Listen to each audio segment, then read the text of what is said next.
옛날 옛적 곡창지대인 나주 땅에 세상 모든 것을 다 가진 듯 부러울 게 없이 사는 천석군 부자가 있었습니다. 그의 이름은 황참봉 홍배. 세상 부러울 것 없이 나주에서 떵떵거리며 살고 있던 그런 황참봉도 최근 남들에게 말 못할 고민이 생겼는지 요즘 들어 얼굴에 깊은 수심이 가득했지요. 서방님, 이리 좀 돌아누워 보셔요. 요즘 무슨 걱정거리라도 있으신 게지요?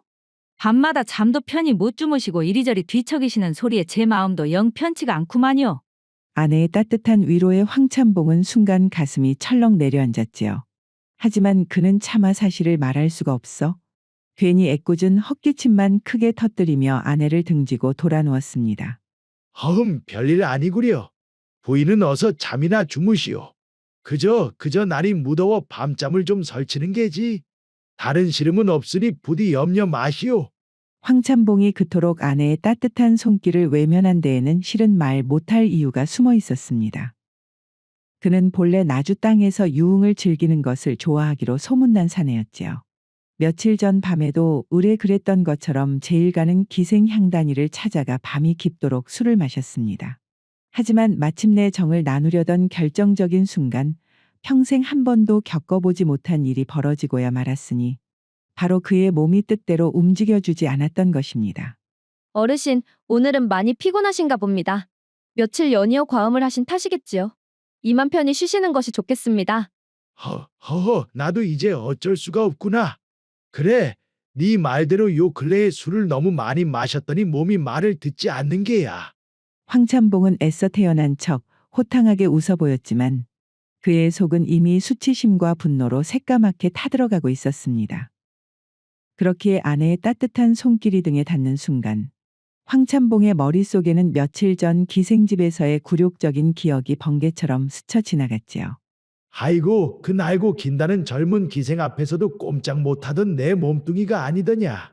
하물며 벌써 20해를 함께 살아온 부인에게는 오죽하겠는가. 이건 뭐 보나 마나 뻔한 일이구만. 황참봉은 칠흑 같은 어둠 속에서 두 눈을 질끈 감았습니다. 나주 땅 제1의 사내대장부라 자부하며 살아왔건만 이제는 아내의 품조차 두려워하는 신세가 되다니 참으로 기가 막히고 코가 막힐 노릇이었지요. 그나저나 내 나이가 이제 겨우 40하고도 둘인 것을. 사내대장부로서의 인생이 이리 허망하게 끝이 나야 한단 말인가? 안 될 일이구만, 안 될 일이야. 이건 필시 하늘의 장난이거나 못된 귀신의 농간일 것이다. 밤새 뜬 눈으로 뒤척이며 수치심과 절망감에 몸부림치던 황참봉은 날이 밝기가 무섭게 자리에서 벌떡 일어났습니다. 이렇게 주저앉아 있을 수만은 없다고 생각한 그는 곧장 나주 근방에서 젊은 나이에도 용하기로 소문난 명의 박 의원을 찾아갔지요. 박 의원, 나 좀 살려주시오. 제발 나 좀 살려달란 말이오. 평소에 위풍당당하던 모습은 온데간데 없고 금방이라도 울음을 터뜨릴 듯한 그의 모습에 박 의원은 깜짝 놀라 물었습니다. 아니, 참복날이. 이게 대체 무슨 일입니까? 어디 편찮으신 겁니까? 안색이 말이 아니십니다. 황참봉은 차마 입이 떨어지지 않아 한참을 뜸을 들이다가 마지못해 다른 사람이 들을세라 박 의원의 귓가에 대고 자초지종을 속삭였습니다. 어르신. 너무 상심 마십시오. 사내의 기력이라는 것이 때로는 넘치기도 하고 때로는 마르기도 하는 법입니다. 제가 하늘 아래 가장 귀하다는 약재들로 처방을 내려드릴 터이니 염려 붙들어 매십시오. 박 의원은 자신만만하게 말하며 종이를 펼쳐 약재를 적어 내려가기 시작했습니다. 그의 붓끝에서 적히는 약재들은 하나같이 이름만 들어도 입이 떡 벌어지는 것들이었지요. 우선 깊은 산속에서 캔 100년 묵은 산삼은 기본이요. 거기에 바다사자의 정기가 응축된 해구심과 멀리 청나라에서 건너온 귀하디 귀한 경면주사까지 더하면 하늘의 기운을 다시 얻으실 수 있을 것입니다. 그것만 먹으면 다시 내 기운을 차릴 수 있단 말이지. 그럼 박 의원 그것 다 해서 얼마나 되는가? 아무래도 워낙에 귀한 약재들이다 보니 따해서. 하이고야. 참복날이 그래도 한 200냥은 좋게 들어가겠구만요. 뭐시라? 200냥이라? 아이고, 그래도 그것으로 내 기운을 차릴 수만 있다면 하는 수 없구만. 결국 황참봉은 집안의 재산 중에서도 가장 알짜배기 땅인 문전옥답 무려 12마지기를 팔아넘기고 말았지요.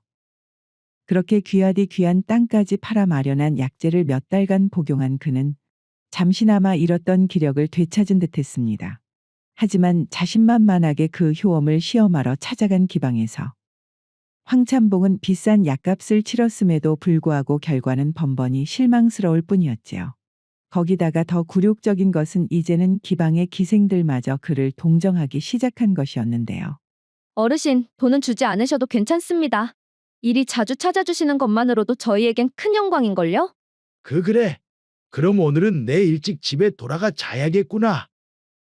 이것이 필시 내가 기생들 앞에서는 너무 긴장해서 그럴 것이구만. 그래, 마음을 편히 가질 수 있는 사람을 찾아야지. 그래. 20년을 넘게 살을 맞대고 함께 산 부인이라면 다를 것이구만. 그렇게 황참봉은 마지막 희망을 안고 아내를 찾았지만 결과는 역시 참혹했습니다. 무엇보다 황참봉의 가슴을 아프게 한 것은 아내의 싸늘한 태도였는데요. 그녀는 황참봉의 몸이 말을 듣지 않자 그저 등을 돌린 채 푹푹 한숨을 내쉴 뿐이었지요. 이보시오, 박 의원. 이게 대체 어찌 된 일이오? 내 문전옥담 12마지기를 팔아넘겨 지은 그 약이 전부 다 무엇이었단 말인가? 에고 참복나리. 소인 말을 들어보시오. 아무리 하늘이 내린 명약이라 한들 드시는 분의 마음속에서부터 뜨거운 불꽃이 타오르지 않으면 그것이 다 허사가 아니겠습니까? 약이 문제가 아니라 나리의 마음이 문제인 것입니다. 뭐요? 마음의 불꽃이라니? 그게 또 무슨 놈의 해괴한 말인가? 내가 그 불꽃 한번 다시 피워보겠다고 이 난리를 치는 것인데 이제 와서 마음 탓을 하다니. 그러자 박 의원은 황참봉을 지그시 바라보며 나지막이 말했습니다. 나리, 새 술은 새 부대에 담으라는 옛말이 있지 않습니까? 그 이치가 바로 여기에 있는 것입니다. 새 술은 새 부대라니 그건 또 무슨 소리인가? 황참봉이 영문을 모르겠다는 표정으로 되묻자 박 의원은 무릎을 탁 치며 말을 이었습니다. 그렇고 말고요. 새로운 약으로 몸에 기운을 북돋았으면 여태 한 번도 품어보지 못했던 새로운 사람과 새로운 인연을 맺어 정을 나눠야 그 약효가 비로소 온전히 발휘되는 법이지요. 익숙한 기생, 20해를 함께한 부인에게서는 새로운 불꽃이 타오르기 어려운 법입니다. 황참봉은 처음에는 황당하다는 듯 박 의원을 노려보았습니다. 하지만 곰곰이 생각을 해보니 그 말이 묘하게 그럴싸하게 들렸지요. 그래, 맞아. 너무 익숙해서 긴장이 풀린 탓이야. 전혀 새로운 사람, 새로운 환경이라면 나도 모르는 내 안의 불꽃이 다시 타오를지도 모를 일이지. 박 의원의 그럴싸한 말에 마지막 희망을 걸기로 한 황참봉은 그날로 큰 결심을 했습니다. 그는 그날 밤 다시 큰 돈을 써서 매향이라는 첩을 구해 그녀를 대동하고는 안방으로 들어가 아내 앞에 섰지요. 아내 선옥마님은 자신의 앞에 다소곳이 서 있는 낯선 젊은 여인을 보고는 얼굴이 새하얗게 질리고 말았는데요. 서방님, 이게 대체 무슨 경우입니까? 이 안악은 누구인데 이 밤중에 함부로 안방에 들이시는 겁니까? 부인의 싸늘한 물음에 황참봉은 애써 태어난 척 헛기침을 하며 말문을 열었습니다. 부인, 내 사정이 있어서 첩을 드리게 되었구만. 오늘부터 우리 집 사랑채에 머물게 될 매향이라고 하오. 첩이라니요? 당신이 밤마다 기방에 드나드는 것까지 제가 눈 감아 주었으면 되었지. 어찌 집안에 첩을 드릴 수가 있단 말입니까? 참말로 해도 너무하십니다. 부인, 진정하시오. 나라고 이렇게까지 하고 싶었겠소? 다 그놈의 박 의원 처방이 그러한 것을 어찌한단 말이오. 그자가 새술은 새 부대에 담아야 한다지 않소.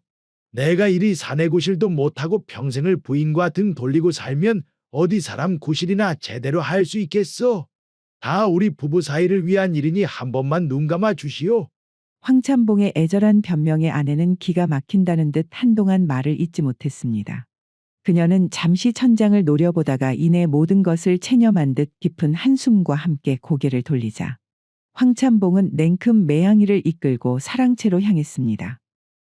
그렇게 얼마나 시간이 흘렀을까요?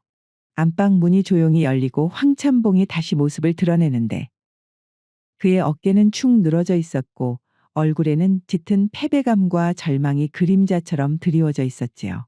어이구, 우리 집 대들보 나셨네. 꼴을 보니 이번에도 또 헛돈만 갖다 썼구만. 헛돈만 썼어. 그 말을 끝으로 부인은 그에게서 완전히 등을 돌리고 앉았습니다.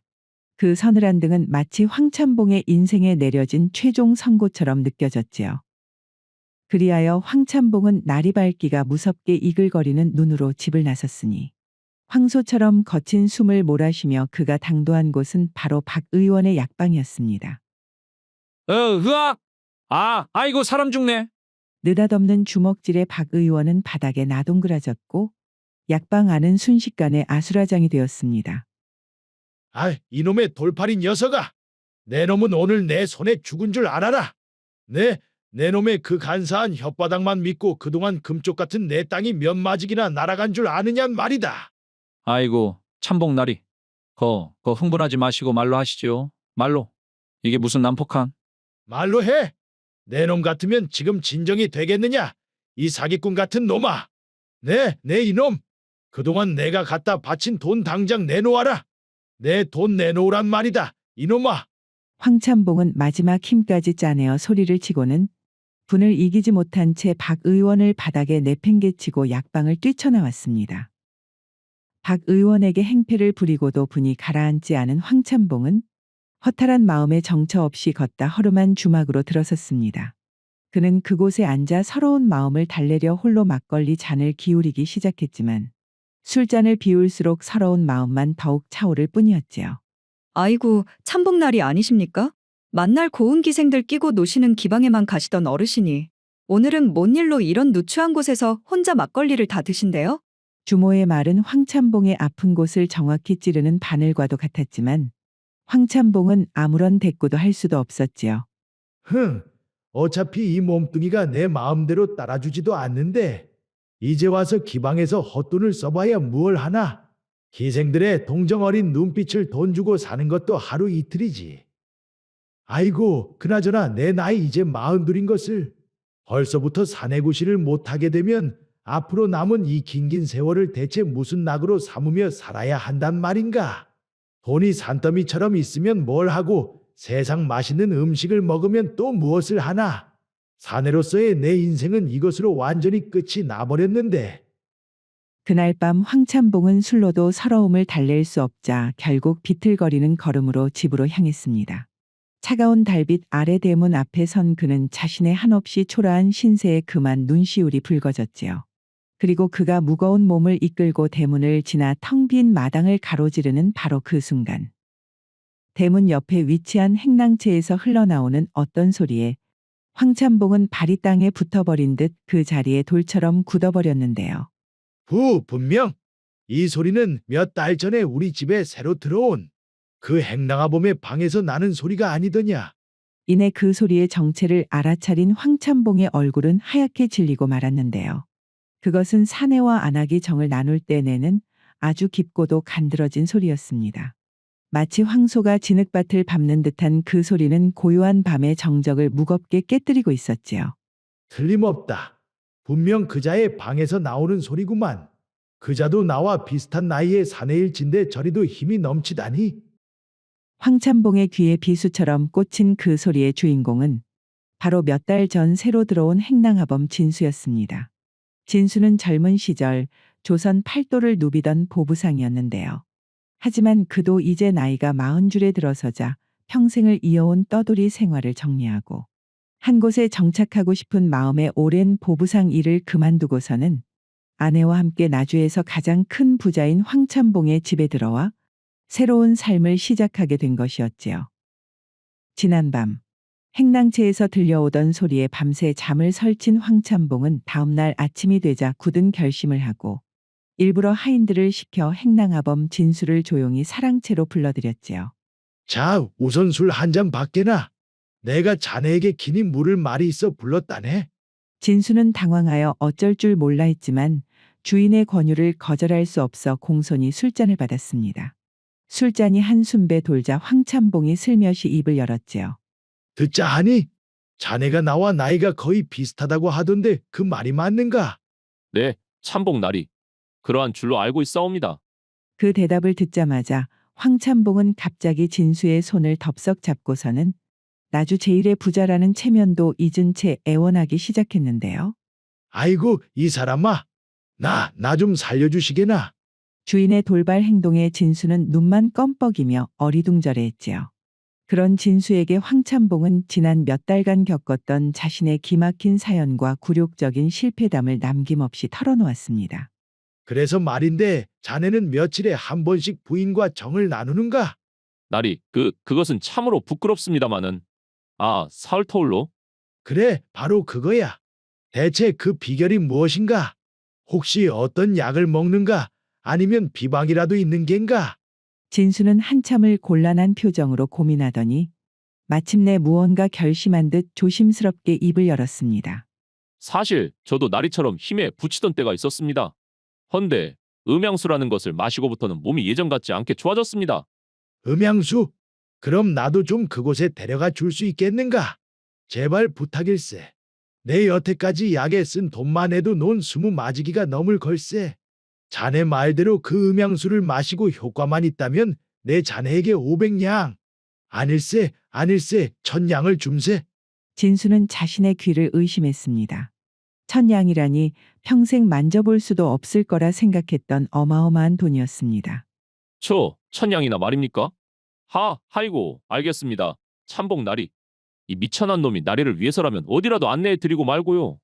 그렇게 황참봉은 마지막 희망의 동아줄을 잡은 듯 자신의 하인인 진수의 손에 모든 것을 맡기게 되었습니다. 다음 날 아침이 밝자 진수는 익숙한 솜씨로 단출한 보찜 하나를 둘러매고 길을 나설 채비를 마쳤습니다. 반면에 황참봉은 평생 제 손으로 짐 한 번 꾸려본 적이 없는 사람답게 아무것도 챙기지 않고 맨몸으로 그를 뒤따랐지요. 출발한 지 얼마 되지 않아 황참봉의 온화하던 얼굴은 금세 땀으로 흠뻑 젖어 번들거리기 시작했는데요. 평소 기름진 음식으로 턱과 목이 한 덩어리처럼 되어버린 얼굴, 산더미처럼 불룩 튀어나온 배 때문에 몇 걸음 떼는 것조차 숨이 턱까지 차올랐지요. 허이고, 이거 야단났구만. 고작 평지길을 걷는데도 이리 숨이 차고 힘이 드니 글쎄. 결국 그날 두 사람은 고작 20리도 채 걷지 못하고는 해가 서산으로 뉘엿뉘엿 기울 무렵 겨우 눈에 띈 주막으로 들어섰지요. 황참봉은 밥상머리에서 밥을 먹는 둥 마는 둥 하더니 방 한쪽에 그대로 쓰러져 골아떨어지고 말았습니다. 쯧쯧. 절에 가지고서야 어찌 그 먼 길을 가시려나? 이래서는 석 달이 걸려도 도착할까 말까 하겠구만. 그리고 둘째 날 아침이 밝자 진수는 곤히 잠든 황참봉을 흔들어 깨우고는 다시 길을 떠났지요. 하지만 황참봉의 걸음은 여전히 더디기만 해서 그날도 겨우 20리 길을 가는데 그쳤고 셋째 날에는 험준한 고개를 넘느라 온종일 땀을 쏟고도 고작 10리 정도밖에 나아가지 못했습니다. 하이고야 죽겠네. 이보게 진수. 자네 혼자 길을 걸으면 하루에 보통 얼마나 걷는가? 예, 나리. 오늘 같은 고개가 있으면 한 80리 정도 걷고 형제라면 하루에 100리 정도는 넉넉히 걸을 수 있습니다요. 멋이라고 100리? 나는 이리 죽으림을 다해 헉헉대는데 자네는 어찌 그리도 거뜬하단 말인가? 그나저나 그 음양수를 마시러 가는데 도대체 왜 이리 고생스럽게 굳이 걸어서 가야 한단 말인가? 그건 저도 잘 모르겠습니다만 예부터 어르신들이 말씀하시기를 말을 타거나 가마를 타고 편히 가서 그 물을 마시면 효험이 말짱 허사가 된다고 들었습니다요. 허이고, 그러면 대체 얼마나 더 가야 그놈의 약수를 마실 수 있겠는가?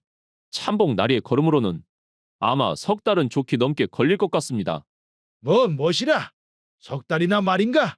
자, 자네. 나에게 이리 엄청난 고생을 시켜놓고 만약 그 음양수가 효과가 없기만 해보게. 자네는 절대 무사하지 못할 것이야. 나리, 염려 마십시오. 만약 그 음양수가 참복 나리께 아무런 효과가 없다면 제가 앞으로 3년 동안 세경 한 푼 받지 않고 나리댁에서 무보수로 일하겠습니다. 진수가 그토록 자신만만하게 나오니 이제는 더 이상 그를 의심할 수도 없는 노릇이었습니다.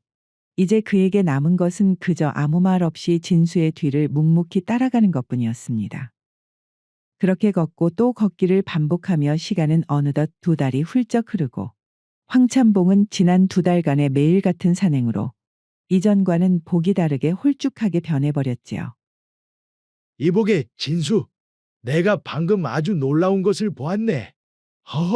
참으로 오랜만에 볼일을 보다가 내 약물을 다 보게 되었네 그리여. 그 산더미 갔던 백가죽이 다 어디로 갔는지 이제는 고개를 숙이니 내 것이 훤히 다 보이지 뭔가. 아이고, 참복 나리. 이제 걷는 것이 몸에 제대로 익숙해지셨나 봅니다. 처음 출발할 때만 해도 하루에 20리를 걷는 것이 고작이었는데 어제는 나리께서 무려 70리 길을 걸으셨습니다요. 뭐시? 아, 내가 어제 70리나 걸었단 말인가? 허허, 이거 참. 이 정도면 나도 자네 따라서 보부상 일을 해도 되겠는걸? 허, 참말로 이제는 그리하셔도 될 것 같습니다. 나리, 그나저나 제가 길을 계산해보니 지금처럼만 걸으면 이번 달 안에는 그 신비한 약수가 있는 곳에 도착할 수 있을 것 같습니다. 허허, 그것이 참말인가? 그래, 내가 그토록 고대하던 날이 이제 정말 얼마 남지 않았구만 그래. 마침내 시간은 흘러 황참봉이 나주를 떠난 지 2달하고도 20날이 되던 날. 그들은 머나먼 함경도 땅 끝자락 깊고 깊은 산속의 작은 약수터에 도착했습니다.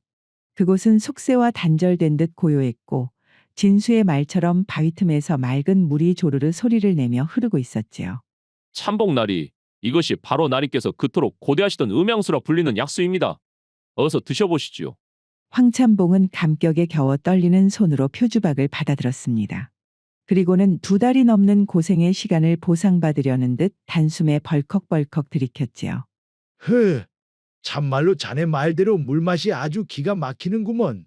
뱃속까지 시원해지는 것이 온몸에 새로운 기운이 솟아나는 것 같네. 자네가 결코 허튼 말을 한 것이 아니었어. 그날 밤 산에서 내려온 황참봉은 기쁨을 감추지 못했습니다.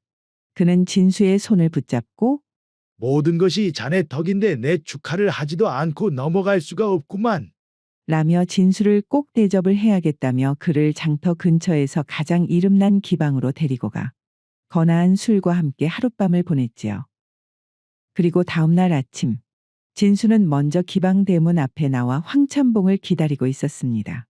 한참 후에야 방문을 열고 나온 황참봉의 얼굴은 어젯밤의 피곤함은 온데간데없고 마치 장대비가 갠 뒤에 맑은 하늘처럼 환한 미소가 번지고 있었지요. 허허, 진수. 그 약의 효과가 실로 어마어마하더구먼. 내 아주 장가가기 전 혈기왕성하던 총각 시절로 돌아간 것만 같았네. 이야, 이거 정말 신통방통하구만.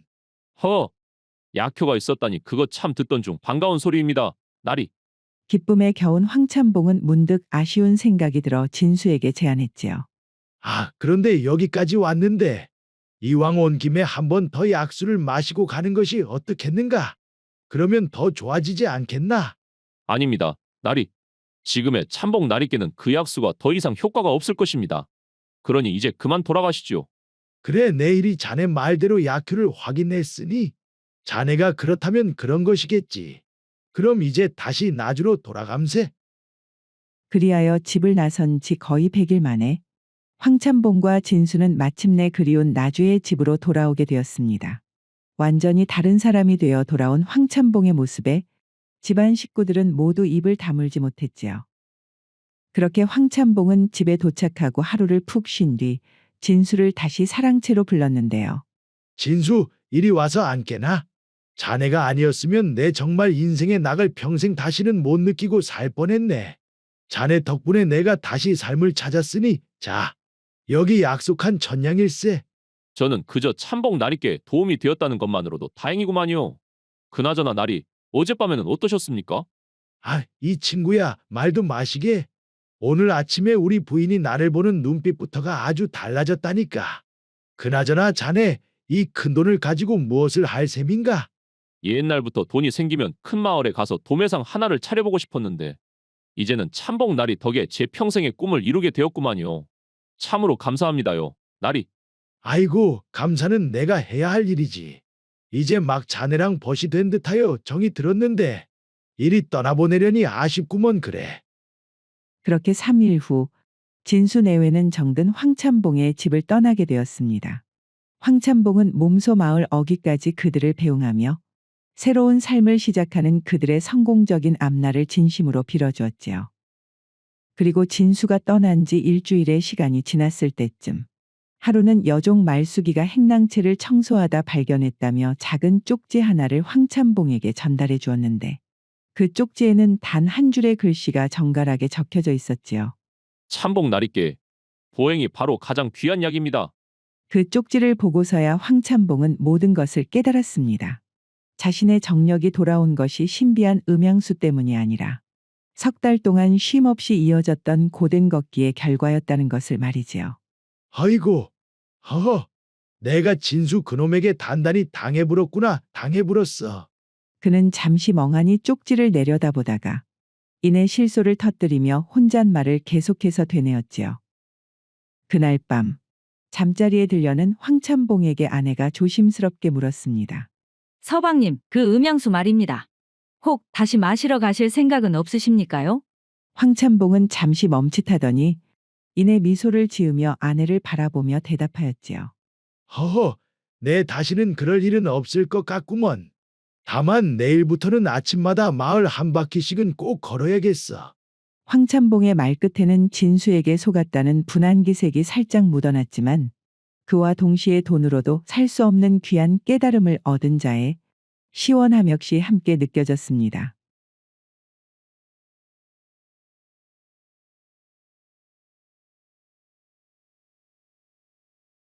얼마 전에 장가를 간 갑수는 부인 명옥이와 둘이서 단촐하게 살고 있었습니다.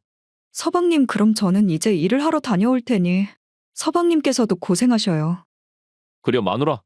오늘도 고생하고잉. 저녁에 보도록 하자고. 어찌된 일인지 다른 집과는 다르게 갑수의 집은 아침 일찍부터 부인인 명옥이는 품삯 일을 하기 위해 집을 나섰고 갑수는 다시 방으로 들어가 빈둥빈둥 거리며 하는 일 없이 시간만 보내다 저녁에 부인 명옥이 돌아오기만을 기다렸는데요. 이렇게 하기로 제안한 것은 다름 아닌 부인 명옥이었지요. 때는 갑수가 장가를 가기 전인 반년 전 갑수는 대대로 양반 가문 집안의 자손이었으나 집이 몰락하여 가난에 찌든 삶을 살며 하루 벌어 하루 사는 상민과 다름없는 삶을 살고 있었습니다. 그러던 중 어느 날 그에게 마을에 유명한 매파가 찾아왔는데요. 갑수도련님 마침 집에 있었구만이라. 내 말이여 다름이 아니라 갑수도련님한테 딱 맞는 혼처를 찾아왔는디 한번 들어보렵니까요? 하이고, 내 처지의 장가는 무슨 놈의 장가를 가겠는가? 뭐 없으면 없는 대로 물 떠놓고 장가를 가면 되지 않겠냐라고 말을 하는 사람들도 있는디. 아, 그 물을 담을 그릇도 구할 형편이 안 되는 나한테는 그것조차 사치인 판국인디 말이오. 하이고, 그러니께 내 도련님한테 딱 맞는 혼처를 가져왔다고 안 합니까요? 산 너머 건너 동네의 명옥이라는 처자네 집에서 혼처를 구하고 있는디.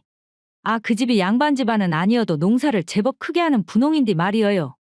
그 삼내 아버지가 다른 것은 다 필요 없고 양반집 자재만 구해달라고 나한테 통사정을 하고 있구만이라. 무엇이라 분홍의 딸이라고. 원매 그러면 이야기가 달라지겠는디. 이거 잘만 하면 내 조상님 덕을 한번 볼 수도 있겠구마잉. 갑수는 가난했음에도 불구하고 천성이 게을러서 일을 하는 것을 지긋지긋하게 싫어했기에 부잣집 여식인 명옥이와 혼인을 하면 지금보다는 괜찮은 삶을 살 수 있겠거니 싶어 흔쾌히 제안을 수락하였지요. 그리하여 갑수에게 시집을 온 명옥이는 첫날 밤이 되자 갑수에게 제안을 하나 하였습니다. 서방님, 우리 둘이 서로 도와 열심히 농사일이나 품삯 일을 하면서 살면 입에 풀칠을 하며 사는 데는 문제가 없겠지만서도 그래도 어찌되었든 양반의 가문을 유지하고 집안을 일으켜 세우려면 서방님께서 글 공부를 하시어 과거 시험을 보시는 수밖에는 없을 것 같구만요. 과거 시험 말인가 자네? 내가 우리 집안이 망한 이후로 손에서 책을 놓은 지가 벌써 10년은 넘었는데 어찌 이제 와서 다시 책을 잡고 과거 시험을 보겠는가? 그리고 우리 집처럼 일이 가난한 집에서 어찌게 그 과거 시험을 준비한단 말이오. 시험 때마다 한양까지 가는 노잣돈도 그 솔찬히 들 텐디. 서방님께서 공부를 하신다고만 하시면 제가 나가서 품삯 일을 하든 아니면 친정으로가 도움을 받든 무슨 일을 해서라도 지원을 해드릴 테니 서방님께서는 그저 다른 것은 걱정 안 하고 글 공부에만 열중하시는 조건으로 하시면 어떻습니까요? 무엇이라?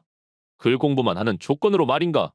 아, 생각을 해보니 그 책을 읽는 신용만 하면 나는 일을 안 나가도 된다는 말이잖여. 몇 년 정도 해보다가 안 되면 이 사람도 제풀에 포기하자고 할 것이고 어찌되었든 나한테 나쁠 것은 없는 이야기구만. 그래요? 마누라 그렇게 함세. 양반 가문의 자손으로 태어났으면 과거 시험에 도전을 하는 것이 당연한 권리이자 의무 아니겠는가? 그동안 내가 집안이 가난하여 책을 멀리 한 것이지. 나도 조건만 이렇게 받쳐준다면 할 수 있는 그런 사람이구만. 그리하여 그 다음 날부터 매일같이 명옥은 아침 일찍 품삯 일을 하기 위해 집을 나섰으며 갑수는 방에 틀어박혀서 책을 펴놓은 채 그저 부인 명옥이 돌아올 때까지 한량처럼 시간을 때우며 글 공부를 하는 척을 하였습니다. 그렇게 5년이라는 세월이 지났습니다. 그 사이 갑수는 벌써 3번이나 과거 시험을 보았지만 그저 매일같이 책을 펴놓고 시간만 보내는 갑수였기에 당연히 합격할 리가 없었지요. 그러면서도 갑수 역시 사람인지라 시간이 가면 갈수록 부인에게 미안한 감정 역시 쌓이기 시작했는데요. 거 마누라 있자는가? 이것이 내가 글 공부를 시작한 지 벌써 5년이나 되지 않았겠는가? 그런디 내 한 5년을 공부를 해보니 앞만 봐도 말이오. 내가 그렇게 공부에 소질이 있어 보이지는 않은 것 같구만. 이것이 밑빠진 독에 물 붓는 격이 아닌가 싶어 걱정이 되는구만 마누라. 처음 시집 올 때부터 쉽게 과거 합격을 할 수 있을 거라는 생각은 하지도 않았습니다요. 그래도 열심히 하면 하늘이 나서서 도와준다고. 언젠가는 좋은 결과가 따르지 않겠습니까? 내 말은 그것이 아니라 그 가능성이 낮아 보이는 과거 공부에는 인자 그만 돈을 쏟아붓고 내 입으로 이런 말하기는 좀 그렇지만서도 차라리 그 돈으로 처가의 도움을 받아 장사라도 시작을 해보는 것이 어쩐가 이 말이지. 아 당신도 나한테 시집을 와서 여태 5년이나 죽어라 고생만 하지 않았는가잉? 시집 오는 날 약속을 했듯이 당신은 그런 걱정은 하지 말고 글 공부에 힘을 써서 집안을 일으켜 세우는 데만 신경을 쓰시면 되시구만요. 혹시 내가 고생하는 것이 걱정이시면 나는 참말로 괜찮구만요.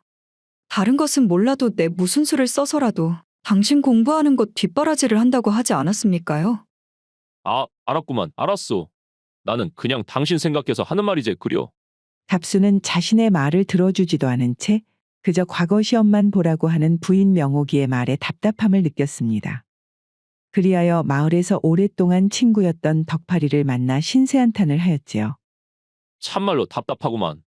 여태까지 벌었던 돈을 잘 모으기만 했다면 그래도 그것을 미천으로 장사라도 했을 것을. 도대체 우째 그 어려운 과거 시험만 보라고 고집을 하냐 이 말이야. 그 공부라는 것도 다 자네같이 집안 사정이 괜찮거나 뜻이 있는 사람들이나 하는 것이지. 지 남편이 어떤 사람인지도 모르고 밑빠진 독에 물을 붓고 앉아있구만 5년이나. 아이고, 이 친구야. 자네 부인은 이왕 양반집에 시집 온 것. 어떻게든 자네 집안을 다시 세워보려고 그렇게 죽기 살기로 매일같이 품삯이를 하러 나가는데 말이오. 자네는 이 상황에서도 그런 불평만 하고 앉아있는가?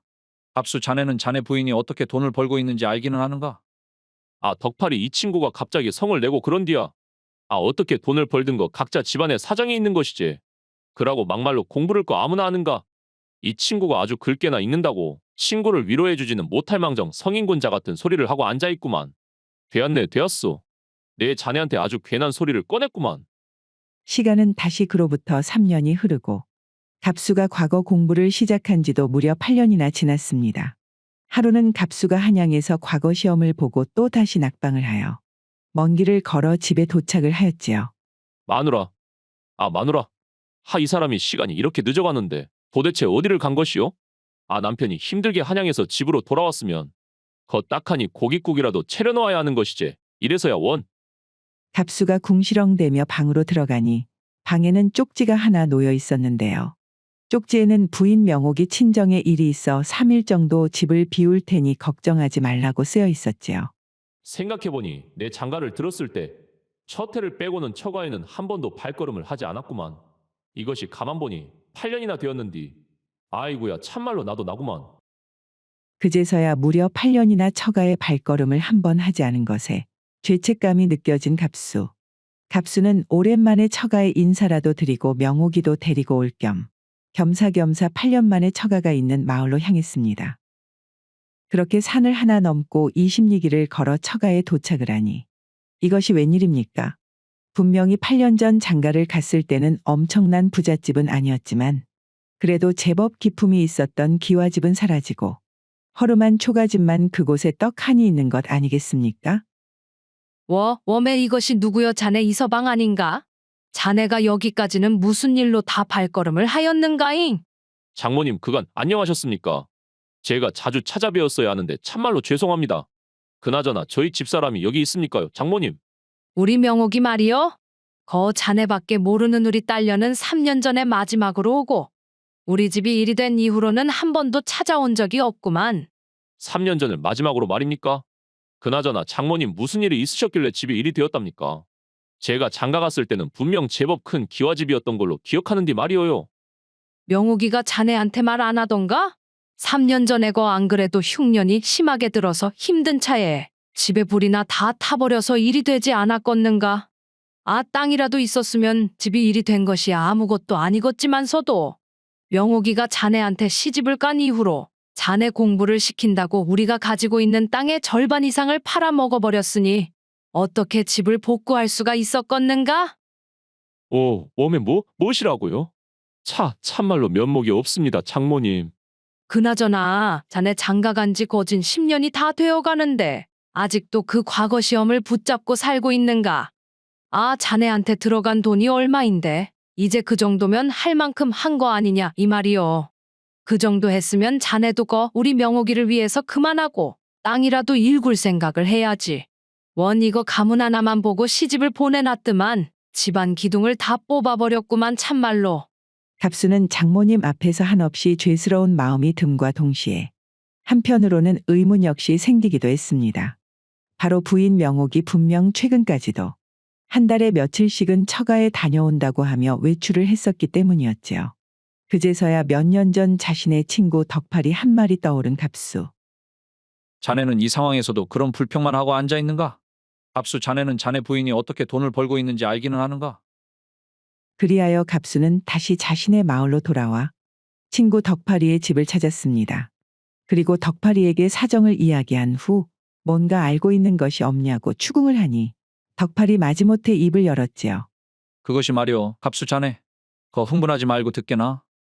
자네 갑자기 사람 겁나게 무슨 이야기를 하려고 그러는가? 아, 뜸들이지 말고 얼른 이야기를 해보라니께. 자네 부인 명옥 씨가 자네한테 시집을 온 이후로 우리 마누라하고도 가깝게 지내지 않았는가? 내 우리 마누라한테 들었는데 말이야. 명옥 씨가 자네한테 시집을 온 이후로 이 집 저 집 찾아가며 품삯일을 했었는데, 아, 그것도 모자랐는지 처가에도 자주 손을 벌렸다는구만. 그것은 나도 뭐 다 알고 있는 이야기구만. 그것 말고 자네 지금 우리 마누라가 어디를 갔는지 알고 있냐 이 말이오. 아이고, 그것이 말이지. 자네도 아다시피 자네 처가도 몇 년 전부터 사정이 안 좋아졌지 않는가? 그래서 그 이후부터는 자네 부인이 우리 동네 뒷산에 살고 있는 신만이한테 가는 것을 봤다는 사람이 몇 있더구만. 그 신만이가 삶을 발견하는 데는 재주가 뛰어나 제법 돈을 많이 번다는 신만이라고 하던디. 그나저나 이것은 나도 건너 들은 이야기고 직접 내 두 눈으로 본 것은 아니네. 아니구만. 우리 마누라가 말이오. 어떤 사람인디? 아무리 우리 마누라가 내 과거 공부를 위해서라고 해도 이게 그럴 리가 없구만. 그저 남들 뒤에서 수군거리는 것을 좋아하는 안악들이 만들어낸 헛소문이구만 이것이. 자신의 아내가 절대 그럴 일은 없을 거라고 생각하며 불안한 마음을 애써 외면한 채로 갑수는 덕팔이가 알려준 대로 뒷산으로 올라가 그 신만이가 살고 있는 집으로 갔습니다. 그리고 갑수는 조심스레 방문으로 다가가니 갑수의 눈에 어떤 신발 하나가 눈에 들어왔는데요. 무엇이오? 이 신발은? 이것은 내가 처음 한양에서 과거 시험 보고 돌아와서 우리 마누라한테 사준 그런 신발 아니냐? 하이고, 참말로 내가 그렇게 편하게 글 공부하는 신용을 하면서 신선 노름을 하는 동안 우리 마누라는 나 땜시 지옥 같은 삶을 살았구마잉. 부인의 신발을 본 갑수는 차마 방문을 열지 못한 채 그대로 집으로 돌아갔습니다. 집으로 돌아온 갑수는 엄청난 죄책감과 이런저런 많은 생각들이 한 번에 밀려들어와 아무것도 하지 못한 채 그저 멍하니 앉아 있을 수밖에 없었습니다. 그리고 이틀 후 부인 명옥이 집으로 돌아왔지요. 하이고 어머니한테 내가 괜찮다고 말을 해도 이런저런 것을 잔뜩 싸주시는 바람에 이것들 다 들고 오느라고 아주 혼났구만요. 그나저나 서방님, 한양에 다녀오시느라 참말로 고생 많았다니까요. 자네, 그 말일세 그것이 그러니께. 서방님 뭐 하실 말씀 있으시단가요? 그것이 말일세. 그 장모님께서는 안녕하시단가? 하이고 여적 건강히 잘 계시지요 그럼은. 어머니가 그래도 서방님이 과거에 합격을 하려면 이런 것 저런 것을 잘 챙겨 먹여야 쓴다면서 닭도 잡아다 줬으니까 조금만 기다리시구려. 내 얼른 백숙이랑 만들어서 저녁 차려드릴 테니까. 알았네. 그 장모님께 감사히 잘 먹었다고. 꼭 좀 전해주시게. 갑수는 그날 속으로 눈물을 삼키며 부인 명옥이 만들어준 백숙을 먹었습니다. 그날 이후로 갑수는 완전히 다른 사람이 되었습니다. 아침에 일을 나가는 명옥이보다 먼저 일어나서 공부방에서 자리를 잡고 공부를 시작했으며 저녁에 명옥이 일을 마치고 집에 돌아와서도 부인과 함께 잠자리를 갖는 것도 잊은 채 늦은 밤까지 글 공부를 하였지요. 서방님, 시간이 벌써 삼경이 지나가는데 아직까지도 책을 보고 계십니까요? 이것이 한번 집중을 하게 되니 좀처럼 멈추기가 쉽지 않구만. 내 좀 더 책을 보다 갈 테니 자네 먼저 얼른 잠자리에 드시게나. 그렇게 책을 오래 붙잡고 있는 것을 보니께 이번에는 달라도 뭐가 다르겠구만요. 아, 글 공부도 좋은데 그래도 다 먹고 살자고 하는 일이니 너무 늦지 않게 잠자리로 오시라니까요. 그 이후로도 비가 오나 눈이 오나 이전과는 달리 갑수는 손에서 책을 놓지 않았지요. 그리고 시간은 다시 3년이 지나 한양으로 가 과거 시험에 응시를 한 갑수는 그동안의 노력을 보상이라도 받듯이 마침내 과거 시험에 급제를 하게 되었는데요. 마누라, 드디어 내가 해냈구만. 그려. 나한테 거 시집와서 10년이 넘는 세월 동안 참말로 고생 많이 했구만. 인제 내가 그동안 고생했던 거 다 보상해 줄라네. 갑수는 말 그대로 금이환영하며 한양에서 집까지 한달음에 달려왔지요. 그리고 부인 명옥이를 부르며 방에 들어가 보니 이번에도 3년 전과 마찬가지로 명옥이는 집에 없지 않겠어요? 뭐시오? 그래도 어디를 간다고 하면 꼭 어디를 간다 쪽지라도 남겨두는 사람이었는디. 가만히 있어봐라. 이것이 도대체 어떻게 된 일이라냐? 평소 하루 이상 집을 비울 때면 꼭 쪽지를 남기고 갔던 부인이었지만 아무 말이 없이 집이 비어 있는 것을 보고 갑수는 무엇인가 이상한 낌새를 느꼈습니다. 그리하여 혹시나 하는 마음의 친구인 덕팔이에게 찾아갔는데요. 덕팔이 과거 시험을 마치고 온 갑수를 보자 기다렸다는 듯이 말을 꺼냈지요. 안 그래도 내 자네가 언제 오나 했구만. 거 놀라지 말고 듣게나 갑수. 자네 부인 명옥이가 말일세. 아, 비구니가 되어서 절로 들어가 버렸다고 하지 않는가? 비군이 말인가? 아, 내가 이제서 과거를 이렇게 떡하니 급제를 해가지고 와서 인자부터는 더 이상 고생할 필요 없이 호강할 일만 남았는디. 갑자기 비군이는 웬 말이란 말인가? 그것이 말일세. 아, 자네가 몇 년 전부터 사람이 달라져서 그렇게 열심히 공부를 하니 이번 과거 시험을 보러 한양에 갈 때 우리 마을에서도 기대가 컸지 않는가? 그래서 자네가 과거 시험을 보고 한양에서 돌아오기 전에 벌써 자네가 급제했다는 소식이 먼저 마을에 전달이 되었는디. 하이고 명호가 축하한다잉. 느그 서방갑수씨가 이번에 과거에 드디어 급제를 해불었다고 안 그러냐잉? 뭐시라고요? 은수가 네 지금 그것이 참말이냐잉? 우리 서방님이 과거 시험에 급제를 해불었다고요? 그렇다니까 그러네. 그동안 10년이 넘는 세월 동안 참말로 네가 고생이 많았다야. 인자거 언니는 완전히 고생 끝나고 인생이 탄탄대로처럼 펴불었구만. 아, 자네 합격 소식을 들은 자네 부인이 무슨 영문인지 그 소리를 듣고는 바로 집으로 가더만 짐을 싸들고는 바로 절로 들어가서 비구니가 되어버렸다고 하더라고. 그 이야기를 들은 갑수는 사람들을 시켜 비구니가 된 부인 명옥이를 데려와 달라고 부탁을 하였고 다음 날 밤이 되어서야 명옥이는 승복을 입은 채로 사람들의 손에 이끌려 집으로 돌아오게 되었지요. 아, 마누라. 이제야 그동안 당신이 고생했던 거 전부 다 보상을 받을 수 있는 그런 날이 왔는디. 도대체 10년을 넘게 그 고생을 해놓고선 어째 이제서 느닷없이 비구니가 되겠다고 절로 들어갔단 말인가. 내 참말로 이해가 되지를 않는구만. 갑수가 명옥이를 다그치자 명옥이는 아무 대꾸도 하지 못한 채 그저 눈물만 흘렸지요. 그리고는 이내에 숨을 고르더니 아, 그것이 말이어요. 당신도 아마 알고 있을 거라고 생각을 하지만서도 아무리 서방님 공부 뒷바라지를 위한 일이라고 하기로써니 이미 몇 차례나 부정한 일을 저지른 내가 어떻게 당신이 과거 급제를 했다고 해서 마냥 좋다고 부인 노릇을 하겠습니까? 그래도 어찌되었든 당신이 과거에 급제를 한 것을 보았으니 나는 그것으로 만족을 하고 속세와 인연을 끊고 싶었구만요. 이 사람아, 그렇게 자네만 속세랑 인연을 끊고 살면 나는 얼씨구나 하며 혼자서 행복하게 살 줄 알았는가. 어찌 그런 생각을 할 수가 있단 말인가. 갑수는 속에서 끓어오르는 뜨거운 마음을 참지 못하고 부인 명옥이를 와라 끌어안았습니다. 이후 갑수는 명옥이의 외도를 다시는 물어보는 일 없이 평생 동안 마음에 묻어두었다고 합니다. 그리고 관직에 들어가 생활이 안정이 된 이후에는 자신을 위해 고생했던 처가 식구들도 전부 집으로 모시고 와서는 부인 명옥이와 함께 오랫동안 알콩달콩하게 살았다고 하네요.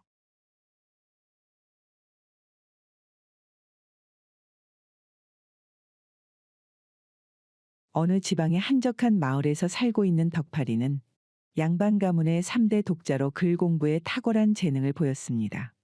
덕팔이 막 18살이 되자 마음이 급했던 그의 아버지는 한시라도 빨리 덕팔이를 장가를 보내고 자손을 봐야 한다는 생각에 어느 날 마을의 유명한 매파를 집으로 불러 아들 덕팔이의 혼처를 알아봐 달라고 했지요.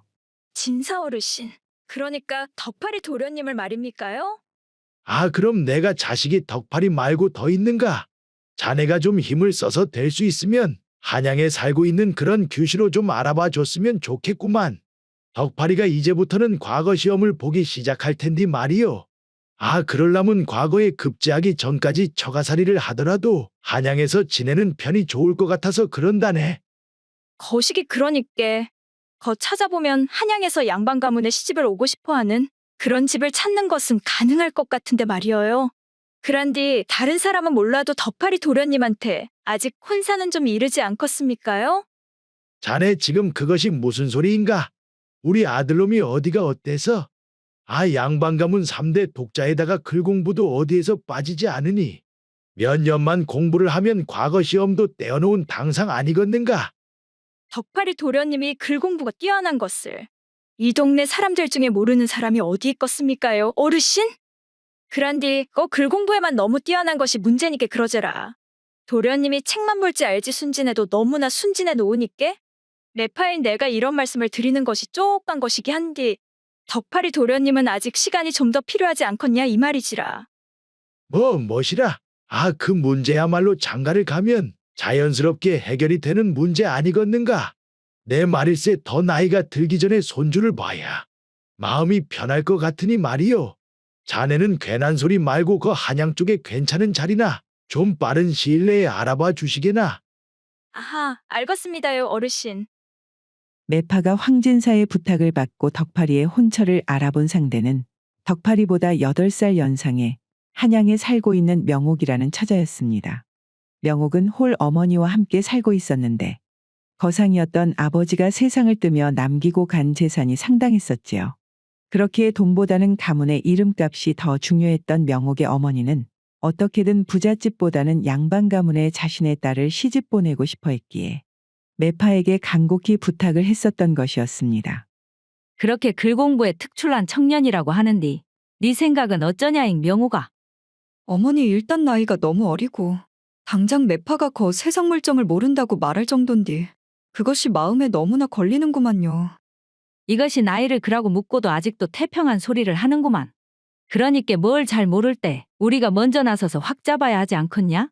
거기다가 과거에 합격할 때까지는 처가살이를 자처한다고 하니 우리 입장에서야 이것보다 더 좋은 조건이 어디에 있겠냐 명호가. 명옥이는 집안에 재산이 있다고는 하나 자신이 시집을 가버리면 어머니 혼자 쓸쓸하게 지낼 것을 걱정하여 여태 이런저런 핑계를 대며 시집 가는 것을 미뤄왔지만 처가살이를 하겠다는 덕팔이 집의 조건이 그런 명옥의 마음을 기울게 만들었지요.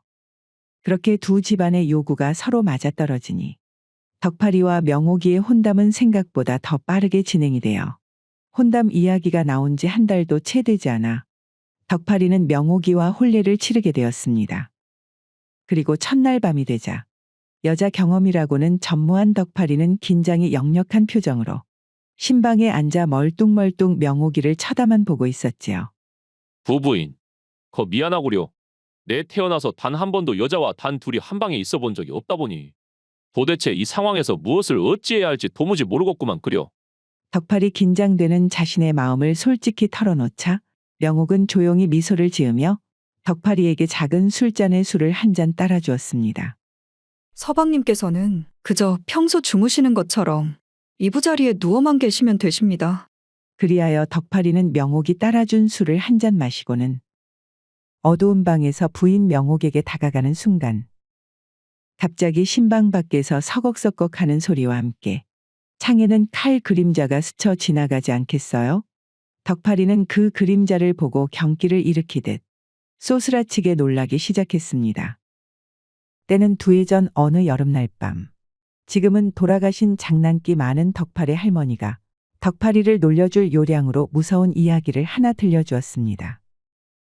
옛날 어느 마을에 옥선이라는 홍기를 훌쩍 넘은 처자가 같은 마을 부잣집 호래비에게 시집을 가게 되어 첫날 밤을 보내는데 평소 마을에서 옥선이한테 마음을 품고 있었던 진수라는 총각이 자신을 두고 옥선이 시집을 가버린 것에 앙심을 품었는지 술에 잔뜩 취한 채로 한창 첫날 밤을 보내고 있을 옥선이의 집에 찾아갔다지 뭐냐. 그나마 다행으로 진수가 방에 들어가기 전 마당에서 행랑채에서 잠을 자지 않고 있던 그 호래비 집 머슴 봉섭이한테 발각이 되어 이후 진수는 관아에 넘겨져 형장의 이슬로 생을 마감했는디 말이다. 그 뒤로도 이상한 것은 진수의 한은 그대로 남았는지, 이후로도 바람이 부는 스산한 밤만 되면 옥선이 집에서는 진수가 찾아왔을 때처럼 바람이 칼을 스치면서 들리는 서걱서걱하는 소리가 들렸다고 하는구나. 덕팔이는 창에 스치는 칼 그림자와 함께 서걱서걱하며 들리는 괴이한 소리에 지난날 잊고 지냈던 공포가 한순간에 마음속에서 폭발하였던 것이었지요.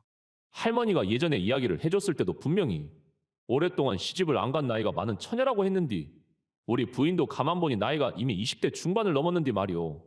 이 넓은 한양 땅에서 우리 부인에게 마음에 두고 있을 사람이 하나쯤 있을 거란 그런 생각을 왜 안 했을까잉. 내가 참말로 미련했구만. 덕팔이 아무 말도 하지 못한 채 그저 공포에 떨고만 있자 부인 명옥이도 당황하며 덕팔이를 우선 진정시키려 했습니다. 서방님 갑자기 왜 그러신데요? 잠깐만 여기 계셔보셔요. 내 금방 꿀물이란 거 청심환이랑 해서 가지고 올 테니까. 부인 명옥이 꿀물을 가져오겠다며 신방을 나가니 덕팔이는 신방에 혼자 있다가는 정말로 큰일이 생길 수가 있겠다는 생각에 짐을 챙길 새도 없이 마당으로 뛰쳐나왔습니다. 어디에 누구신지는 모르겠는디 제가 아무것도 모르고 장가를 왔구만요. 내 다시는 여 오지를 않을 테니께 그저 목숨만 살려주시면 참말로 감사하겠습니다. 덕팔이는 그렇게 공포에 질린 채로 누구인지도 모를 상대에게 목숨을 구걸하고는 처갓집을 나가 그 길로 며칠이나 걸려 고향집으로 돌아왔습니다. 혼례를 치른 지 일주일밖에 되지 않은 아들이 한양에서 며칠 길을 거쳐 집으로 혼자 돌아온 것을 본 아버지 황진사는 쏘스라치게 놀랐습니다. 워메, 이것이 도대체 무슨 일이냐? 장가 간 지 일주일밖에 안 된 네가 무슨 일로 그 먼 곳에서 다시 온 것이냐잉? 아버지 참말로 큰일이 날 뻔했구만요. 지가 간신히 살아서 돌아왔다니까요. 덕팔이는 아버지에게 첫날 밤 있었던 일을 이런저런 살을 붙이고 과장을 하여 이야기를 하였습니다. 사정을 자세히 알 리가 없는 덕팔의 아버지 황진사는 그저 덕팔이의 말만 듣고 하마터면 아들을 잃을 뻔했다며 가슴을 쓸어내리며 안도의 한숨을 쉬었지요. 그때 매파가 덕팔이한테 장가는 아직 너무나 이르다고 했었는디. 아이고 그것을 무시하고 성급하게 장가를 보낼라다가 아들을 잃을 뻔했구먼. 덕팔아, 내 그저 조건에 눈이 멀어. 그런 곳으로 니를 장가를 보내가지고 하마터면 우리 가문대를 끊을 뻔했구만.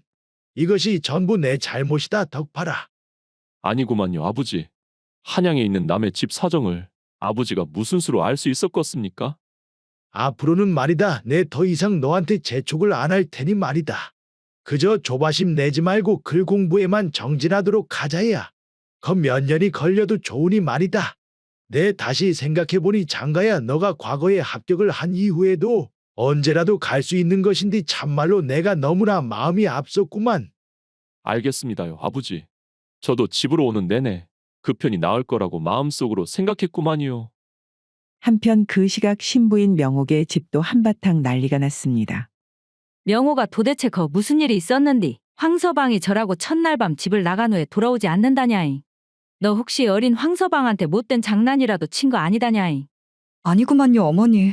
서방님이 뭐에 놀라셨는지 호롱불을 끄자마자 몸을 사시나무 떨듯이 떠시더만 제가 꿀물을 가지러 간 사이에 집을 나가버렸으니 도대체 뭐 때문에 그렇게 놀란 건지 저 역시도 궁금해 죽겠는디 이제 어떻게 알 방법이 있겠습니까요? 하이고 내 그저 양반 가문이라는 것 하나에만 눈이 멀어서 혼사를 밀어붙인 게 아무래도 화근이지 싶구만. 황서방이 언제 다시 우리 집으로 올지도 모르는 노릇이고 행여 앞으로 평생 안 돌아온다고 치면 너가 시집가서 첫날 밤도 제대로 못 치른 것이 동네방네 다 소문이 퍼진 마당에 앞으로 인자 누가 너한테 장가를 올라고 하겠냐이. 웜에 가만 보니 이것이 내 욕심에 딸려는 앞길을 막아버린 꼴이구만. 어머니 무슨 말을 그리 하십니까요? 서방님이 무슨 이유로 그렇게 집을 나가셨는지는 짐작이 안 가지만서도 내가 착실하게 집을 잘 지키고 있으면 그래도 언젠가는 돌아오지 않겠습니까? 그리하여 명옥이는 그날 이후로 밤이 되면 호롱불의 의지에 바느질 등을 하며 혼자서 외롭게 신방을 지키기 시작했습니다. 이후 시간은 손살같이 흘러서 어느덧 20년이 흘렀습니다. 그 사이에 덕팔이는 과거에 급제를 하여 고향에 있는 관청에서 근무를 하게 되었고 춘심이라는 처자에게 장가를 가 아들도 하나 가지게 되어 남 부러울 것 없는 행복한 시간들을 보내었습니다. 그리고 명옥이와의 과거는 마음속 가장 깊은 곳에 묻어둔 채로 다시는 꺼내보지 않았지요. 하루는 한양에서 살고 있는 고향 친구 갑수에게 초대를 받아 덕팔이는 몇 년 만에 한양길에 올라 친구의 집을 찾았습니다. 그리고 둘은 그간에 쌓아놓은 이야기를 풀어놓느라 밤이 깊어지는지도 모른 채 술잔을 나누었지요. 아, 우리 아들놈이 글쎄 그 나이에 벌써 천자문을 전부 뗐지 뭔가. 요즘은 내 참말로 아들 보는 재미로 사는구만. 거 돌아가신 우리 아버지가 예전에 왜 그리 빨리 대를 이으라고 했는지 이제야 이해가 가더라 이 말이지. 허허. 덕팔이 이 친구가 늦은 나이에 자식을 보더니 아주 팔불출이 다 되어버렸구만. 그렇게 한창 분위기가 무르익어 가고 있을 때쯤 갑자기 집 마당에 심한 바람이 불더니 덕팔이의 귀에 묘하게 낯익은 서걱서걱 거리는 소리가 들리기 시작하면서 사랑방 창에는 칼 그림자가 스쳐 지나가는 것이 보이지 않겠어요? 그 광경을 보고 덕팔이는 마음속에 잠자고 있던 20년 전의 악몽 같은 기억이 되살아나 순간 온몸이 덜덜 떨리기 시작했지요. 아, 덕팔이 이 친구야. 갑자기 왜 그러는가? 어디 몸이라도 아픈 것이요? 갑수자네. 조심하게 이 친구야. 지금 밖에 누가 찾아왔는지는 모르는데 말이오. 아, 어떤 사람이 자네한테 원한을 품은 건지 누가 문 밖에 지금 칼을 들고 찾아왔구만. 덕팔이 그리 말하자 갑수는 깜짝 놀라 방문을 슬쩍 쳐다보았습니다. 그러더니 갑자기 호탕하게 웃음을 터뜨리는 것이 아니겠습니까? 아니, 이 친구가 실성을 했나? 자네 이 심각한 상황에 자네 웃음이 나오는가? 하, 내 자네가 어릴 적부터 참 겁이 많은 친구인 것을 알았네만. 그래도 이 정도 일 줄을 몰랐네.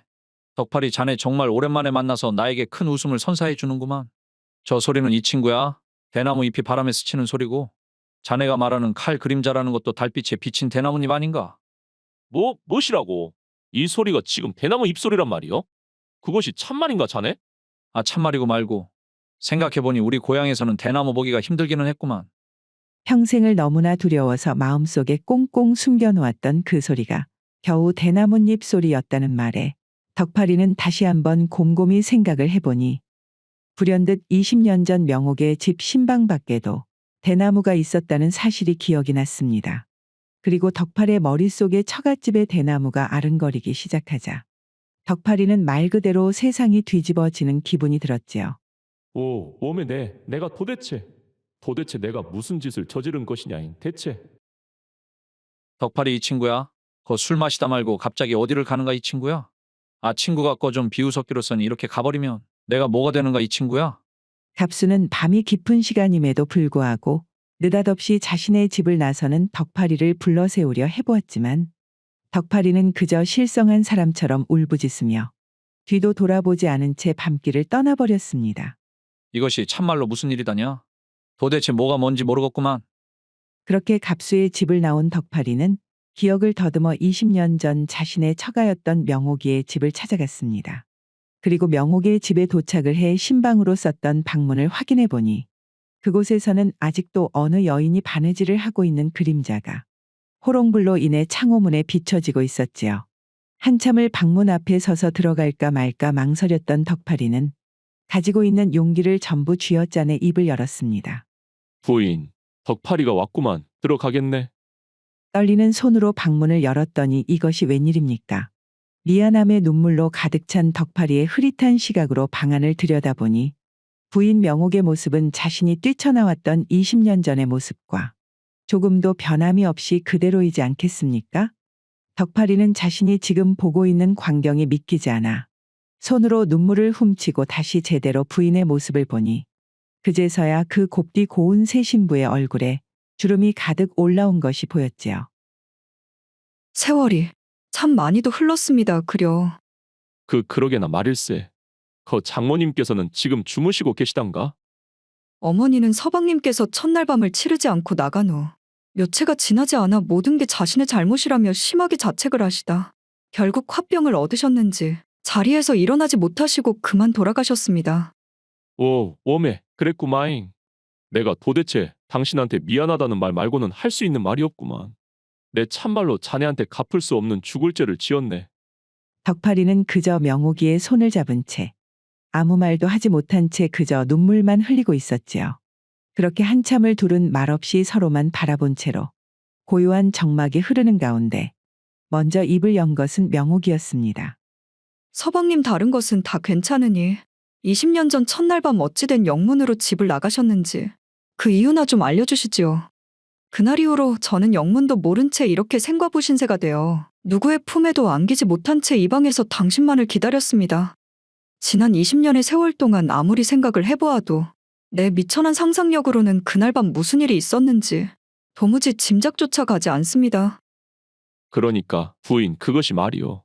덕파리는 흐르는 눈물을 멈추고 명옥이에게 20년 전 그날 무슨 일 때문에 자신이 신방을 뛰쳐나갔는지 이야기하기 시작했습니다.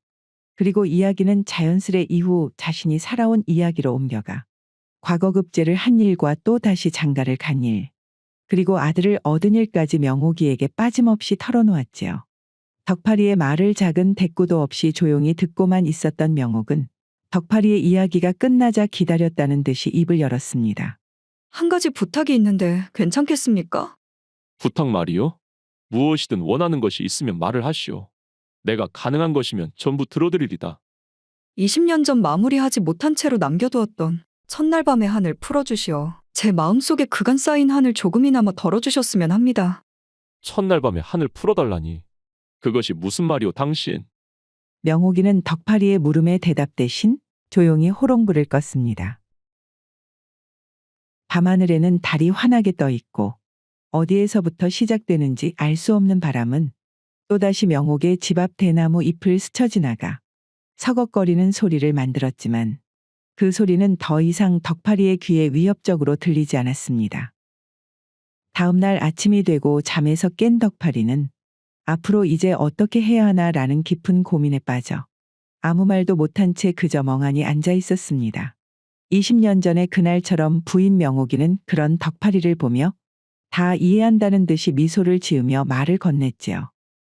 서방님께서는 이미 새로 장가를 드신 지 10수년이 되었고 거기다가 슬아의 아들까지 있으니 이제 그만 본가로 돌아가시지요. 어젯밤 전까지 저는 평생 첫날 밤을 치르지 못할 것이라 생각했었는데 이렇게 20년 만에라도 첫날 밤을 치르게 되었으니 저는 이제 죽어서도 여한이 없습니다. 어젯밤 제외했을 때와 달리 한결 가벼워진 명옥의 목소리에 덕파리는 오히려 강한 책임감이 느껴졌습니다. 명옥 씨. 아니 부인. 여기서 조금만 기다려 주시구려. 내가 어떻게든 지난 세월을 보상할 방법을 한번 찾아볼 테니께. 하이고 행여 죄책감이나 책임감 때문에 그런 말을 하는 것이라면 저는 진짜로 이제 괜찮습니다. 자, 얼른 더 늦기 전에 본가로 돌아가시지요, 서방님. 괜찮다고 계속해서 자신을 안심시키는 명옥이에게 덕파리는 꼭 지난 세월을 보상하겠다는 약속을 남기고 부인 춘심이 기다리고 있는 집으로 발걸음을 옮겼습니다. 한양에서 돌아온 덕파리는 부인 춘심이를 마주하자마자 죄인처럼 얼굴이 굽기 시작하더니 잘 다녀왔다는 인사도 제대로 할 수가 없었습니다. 춘심은 근심거리를 좀처럼 숨기지 못하는 남편의 성격을 너무나 잘 알고 있었기에 뭔가 일이 있어도 보통 큰일이 아니구나라고 생각을 하여 아들을 잠시 이웃집에 맡기고는 덕파리를 조용히 안방으로 불렀습니다. 서방님, 거 한양에서 대체 뭔 일이 있었는디 표정이 그렇게 껄쩍지근합니까요? 마누라 일은 무슨. 그냥 갑수만 만나고 오는 길이구만 갑수만. 일은 뭔 놈의 일이오. 하이고 아무것도 없는디 괜히 사람을 떠보는 구만 그려. 원매, 어디 10수년을 살을 맞대고 같이 산 마누라를 속여 먹으려고 그러십니까? 제가 직접 갑수 씨를 만나러 한양까지 갈 채비를 해야 말을 바른 대로 하려고 그란데요? 그것이 그러니까 마누라. 거 화내지 말고 한번 들어보시게. 어떤 내용인지 들어봐야 화를 낼지 말지 결정을 할 거인디. 이 양반이 사람 불안시랍게 어째 이러십니까잉? 하이고 그러니까 그것이 말이오.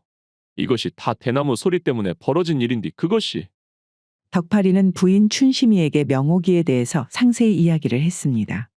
덕파리의 이야기가 진행되면 진행될수록 부인 춘심이의 얼굴은 점점 잿빛으로 변해가더니 덕파리의 이야기가 끝나자마자 그녀는 불같이 화를 내었지요. 20년이나 기다린 본처가 있다고 지금 말씀을 하시는 겁니까요? 부인 내가 죽을 죄를 지었구만. 그래도 내 이렇게 자네에게 숨기지 않고 솔직하게 털어놓지 않았는가? 아니 내 말은 20년이나 기다린 본처가 한양에 떡하니 있는디. 도대체 지금 무슨 생각으로 한양에서 여기까지 혼자 내려오신 거랍니까? 거 사람이 20년이나 기다리면 되었지. 도대체 얼마나 더 기다리게 하실 생각이냐 이 말입니다.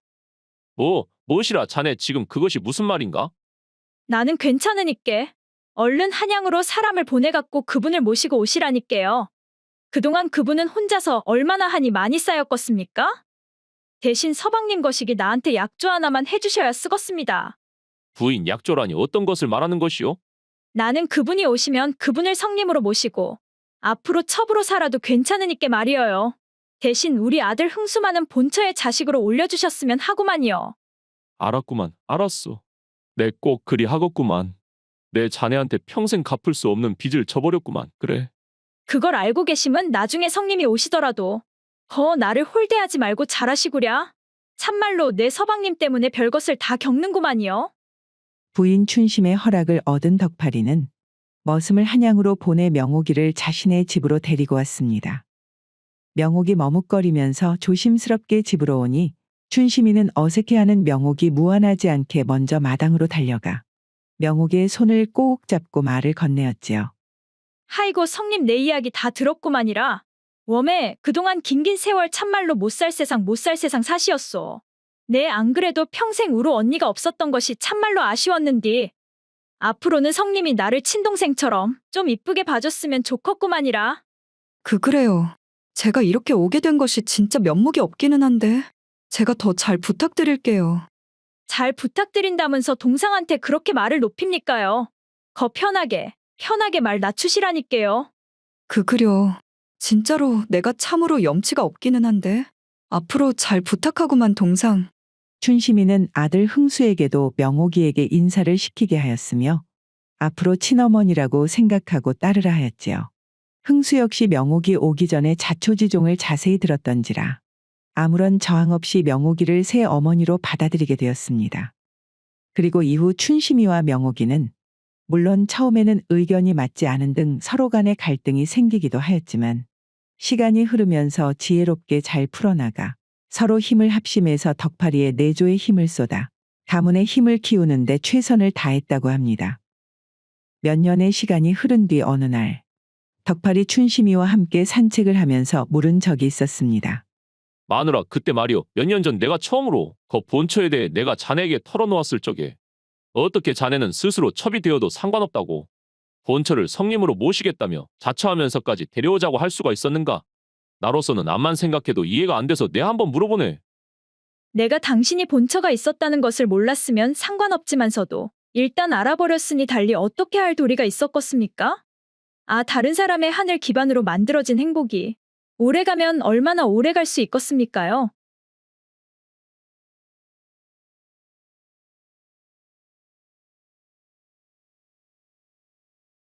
나이 들고 병든 홀어머니와 단 둘이 살고 있는 봉섭.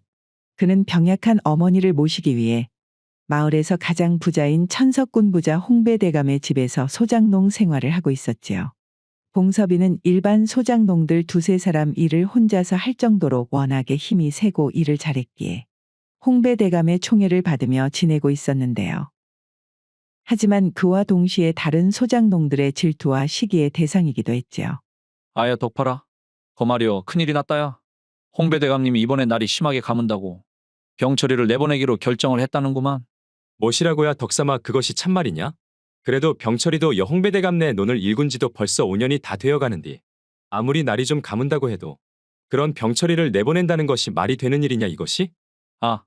거날이 감으로서 내보낸다는 것은 거시기 그저 핑계가 필요하니 그리 말하는 것 아니겠냐? 진짜 원인은 따로 있는 것이지. 자네 또 봉섭이 말을 하는 것인가잉? 하기는 저 봉섭이가 들어온 이후로다가 벌써 3년 만에 2명이나 나가는구만. 그러니까 말이오. 저놈이 거 일 좀 잘한다고. 다른 소장농들은 생각 안 하고 몇 사람분 일을 혼자 해버리니 홍배대감이야 뭐 흉년 냄새만 맡아도 누구를 내보낼까 생부터 하고 앉아있는 것 같더라고. 이것이 말을 하고 보니까 더 화가 치미는구만. 안 되겠다 여잉. 언제 내 봉섭이 그놈한테 아주 따끔하게 혼쭐을 내주든지 해야지. 아서라 아서잉 덕삼아. 나도 마음 같아서는 진즉에다가 그놈아 손을 봐주고 싶어도 봉섭이 그놈이 힘이 보통 장사인가? 덕삼이 자네가 해볼 그런 상대가 아니구만. 그것은 생각해보니 자네 말이 100번 1000번 맞구만. 기분도 그러니 병철이나 불러서 술이나 한잔 하러 가세.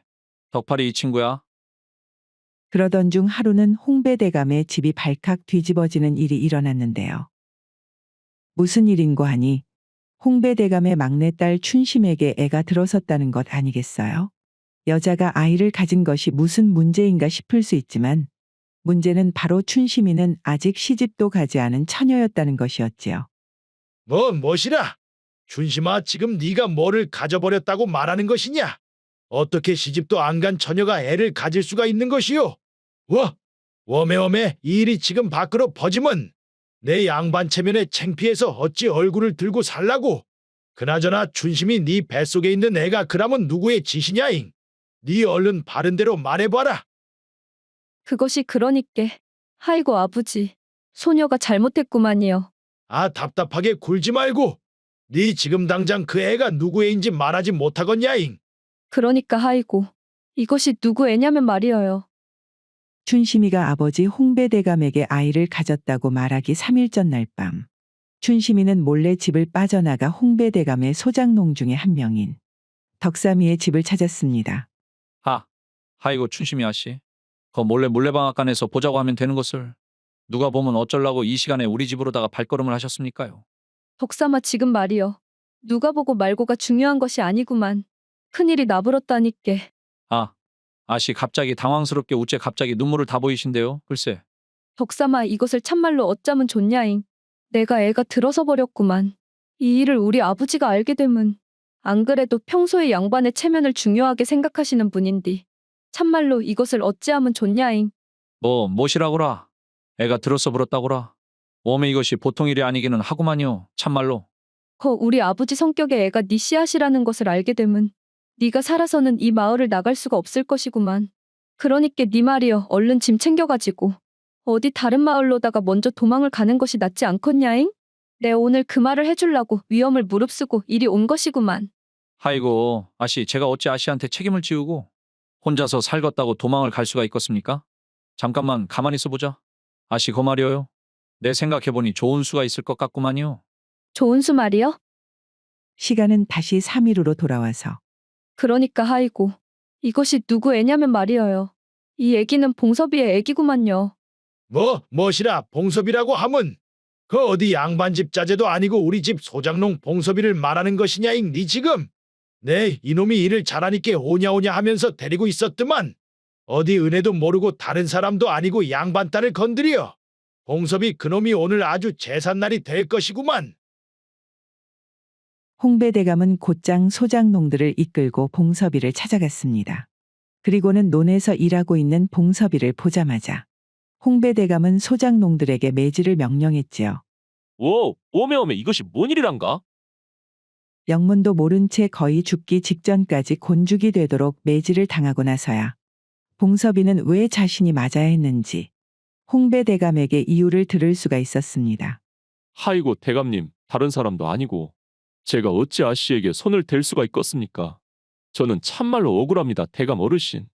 대감 어르신, 제가 거 며칠 전 밤중에 일을 마치고 대감님 댁을 지나다 거 봉섭이가 밤중에 춘심이 방에 들어간 것을 본 적이 있는 것 같구만요. 저놈이 증인도 일하고 있고 춘심이가 직접 말을 했는데도 불구하고 끝까지 시치미를 떼고 거짓말을 해. 내 마음 같아서는 여기에서 니놈의 숨을 끊어놓고 싶은 심정이지만서도 그간의 정을 생각해서 넓은 아량으로 여기까지만 할 테니 다시는 내 눈에 띄지 말거라잉. 그 은혜도 모르는 고얀 놈 같으니라고. 오메 대감님. 아이고 대감 어르신. 워메워메 봉섭아, 이것이 다 무슨 일이다냐? 네 얼굴이 우째 그러냐잉? 아이고 어머니, 내가 아주 서러워서 하지도 않은 오입질 누명을 써불어가지고 그 홍배대감 집에서 쫓겨나 버렸구만요. 참말로 오늘 송장 치를 뻔했다니께요. 무엇이라고라? 홍배대감님은 네 말도 제대로 안 들어보고 니를 이 꼴로 만들어놨단 말이여? 내 안 되겠구만 원님한테 그 송사를 해달라고 하든가 해야지.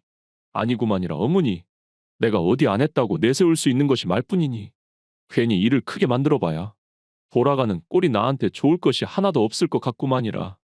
그나마 홍배대감님이 평소에 나를 맘에 들어했으니께 이렇게 목숨을 부지하고 있는 것이구만이라.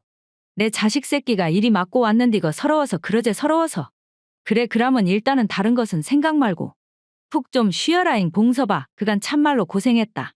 일단은 며칠 쉬어보고 다시 일을 구하든지 해야겠구만이라 어머니. 네, 뭐 다른 것은 몰라도 농사짓는 능력은 있어 놓으니 좀만 쉬었다가 금방 또 일할 곳은 구하면 되지 않겠습니까? 그러니까 걱정할 필요 하나도 없다니까요. 봉섭이는 어머니에게 금방 다시 일을 구할 수 있을 거라고 호언장담을 하며 안심을 시켜드리고 며칠이 지난 후 다시 일자리를 구하기 위해 마을 이 집 저 집을 돌아다녔습니다. 봉섭이 자네가 일을 잘하는 것이야. 아, 마을 사람들이 다 아는 사실인디 말이오.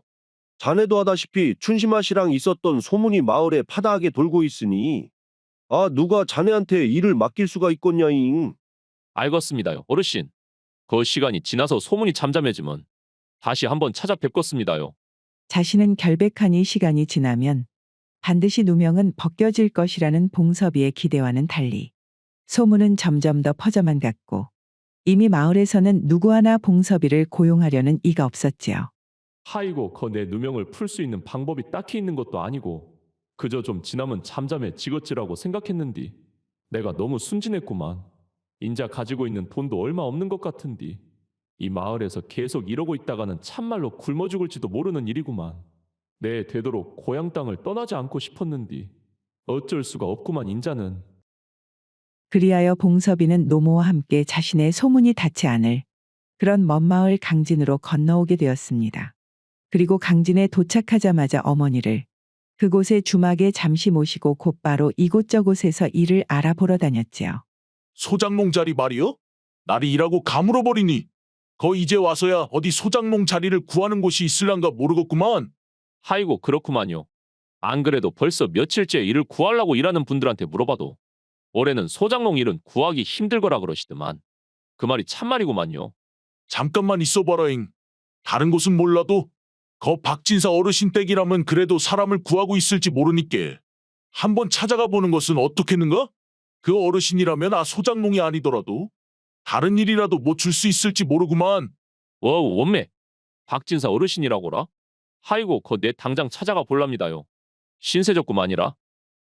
박진사는 고령으로 인해 관직에서 은퇴를 한 후에 자신의 고향 강진에서 노후 생활을 즐기고 있는 양반이었습니다. 그는 애석하게도 3년 전 유일한 자식이었던 아들과 사별을 하고 과부가 되어 수절을 하고 있는 며느리 은숙이와 함께 살고 있었는데 마을에 큰 재난이 찾아올 때는 가끔 곳간을 열어 마을 사람들을 도와주기도 하여 인심이 좋기로도 정평이 난 인물이었지요. 그런 박진사에게 봉섭이 찾아가자 그래, 소장농 자리를 구한단 말이지. 그런데 이것이 지금은 소장농 자리가 다 차 있는 데다가 거 날도 일이 가물고 있으니 그것마저 까딱하면 적자가 날 판이고. 그럼 말이여, 자네 거 머슴 일이라도 좀 해보겠는가? 무슨 일 말입니까 어르신? 그려 마침 지금 우리 머슴 자리가 비어있어 놓으니 품삯은 낮더라도 일단은 머슴 일을 하면서 기다리는 것은 어떻냐 이 말이지. 내 자네가 노모를 모셔야 하는 상황을 감안해서 거 행랑채도 내어주겠네. 그리고 자네 일하는 품을 봐서 소장농 자리는 내년에 다시 이야기를 해보는 것이 어떻겠는가? 하이고 어르신 그렇게만 해주신다면 참말로 뭐라고 감사를 드려야 할지 제가 시키시는 일은 뭐든지 최선을 다해서 힘 닿는 데까지 해보도록 하겠습니다. 우여곡절 끝에 박진사의 집으로 들어오게 된 봉섭이는 특유의 성실함을 발휘하여 갖은 집안일을 척척 해내었습니다. 그는 아침 일찍 일어나 나무나 꼴을 베러 산으로 갔으며 시간이 날 때마다 마당이나 집안 청소 역시 틈틈이 할 정도로 박진사의 마음에 들기 위해 잠시도 몸을 쉬지 않았는데요. 아이고 봉섭아, 그 나무하고 온 지 얼마나 되었다고. 벌써 장작을 패고 있냐잉. 처음이라 열심히 하고 싶은 마음이랑은 알겠지만서도 누가 안 쫓아오니까 쉬엄쉬엄 하면서 일해도 된다잉. 아니구만요 어르신. 요 근래 오랫동안 일을 안 해놓으니 아주 몸이 근질근질한 것이 오히려 이럴 때 쉬고 있으면 오히려 병날 것 같구만요. 농사일에는 아주 자신이 있다고 하더만 일을 하는 품을 보니 그게 허세가 아니었구나. 허허. 그렇게 매일매일 쉬지 않고 일을 이어가는 봉섭이 어느 날 그는 수절을 하고 있는 은수가 씨의 방을 청소하다가 그만 호기심에 패물함에 있는 아씨의 값비싸 보이는 장신구들을 발견했지요. 오엄에 이것이 다 무엇이다냐? 이것이 패무람 아니냐잉. 아씨는 이런 귀한 것을 거 따로 숨겨놓지도 않고 이렇게 패무람을 자물쇠도 채워놓지도 않고 꺼내놓았다냐잉. 그런디 이것이 잘 모르는 내가 봐도 솔찬이 값이 나가 보이는 것이 아이고 아서라 아서 거 나를 믿고 일을 맡겨주신 어르신의 은혜를 저버리고 일한 지 얼마나 되었다고 이런 생각을 하고 있다냐. 봉섭이는 없는 자리를 마련해서라도 자신에게 일을 맡겨준 박진사를 생각해서 패물을 못 본 채 하고 방에서 나와 패물에 대한 생각을 머리에서 지우려 노력을 했습니다. 하지만 시간은 한 달, 두 달이 가고 머슴의 품삯으로는 연로하신 어머니를 돌보는 것이 버겁다고 느껴지면서 봉섭의 마음속에 은숙 아씨의 패물이 들어왔다 나갔다 했지요. 저것만 있으면 엄니가 돌아가시기 전에 한 번은 그래도 호강이라는 것을 시켜드릴 수 있을지도 모르는디. 그려 힘들거라 생각했지만 고향을 떠나서 이렇게 다른 마을로 도망쳐 와서도 잘 살고 있는디 말이오. 처음 한번 다른 마을로 가는 것이 어렵지. 두 번이 무엇이 어렵겠냐잉. 그리하여 봉섭이는 이후로도 마당에서 장작을 패거나 절구질을 하다가도 점점 은숙의 방에 있는 패물함에 눈길이 가게 되었지요. 박진사의 며느리 은숙은 참으로 박복하기 그지없습니다. 박진사의 유일한 아들이었던 독자 덕만이에게 시집을 간지 채 2해도 넘기지 못하고 병약했던 덕만이 세상을 떠나자 양반 집안의 법도에 따라 바깥 출입을 자제하고 수절을 하며 살고 있었지요. 만약 그녀에게 자식이라도 있었으면 자식을 키우는 맛에라도 살았겠지만 남편이었던 덕만이 워낙에 병치레가 잦아 부부간의 정을 통하기 힘들었기에 아이가 생기기도 전에 덕만이 세상을 떠난 것이었습니다. 그런 그녀에게 최근에 신경이 쓰이는 사내가 생겼는데 2달 전 노모와 함께 머슴으로 들어온 봉섭이었지요. 아씨 거 봉섭이라고 이 집 머슴으로 들어왔습니다. 앞으로 잘 부탁드리고 시키실 일 있으시면 행랑채에서 저희 어머니와 함께 살고 있으니께 언제든지 찾아주시라니께요. 그려 봉섭이라고? 그래 앞으로 수고해 주시게나. 시댁의 높은 담벼락이 옥의 창살처럼 답답하게 느껴질 때쯤 봉섭이의 등장은 은숙이에게 신선한 자극이었습니다. 처음에 그를 마주쳤을 때부터 자신의 남편이었던 병약한 덕만이와 달리 노동으로 단련되어 있는 우람한 봉섭이의 몸에 은숙이는 자신도 모르는 사이 눈과 마음이 끌리게 되었지요. 최근에는 봉섭이 역시 자신과 같은 마음이었던 것인지 일을 하면서도 자신의 방을 흘끔흘끔 쳐다보는 봉섭이의 시선을 은숙이는 느낄 수가 있었는데요. 하이고가 처음 볼 때부터 나를 보고 쑥스러워하는 것 같더만 요즘은 아주 저라고 대놓고 힐끔힐끔 거리면서 일하는 중에도 나를 살피는 것이 이것이 필시 나한테 마음이 있는 것이 틀림없구만. 겉딱 봐도 위치가 위치이니 나한테 쉽게 다가오지 못하는 것 같은데 뭐 이미 서로 마음을 확인한 이상 여기에서 더 지체해봐야 시간 낭비만 하는 것 아니겠어?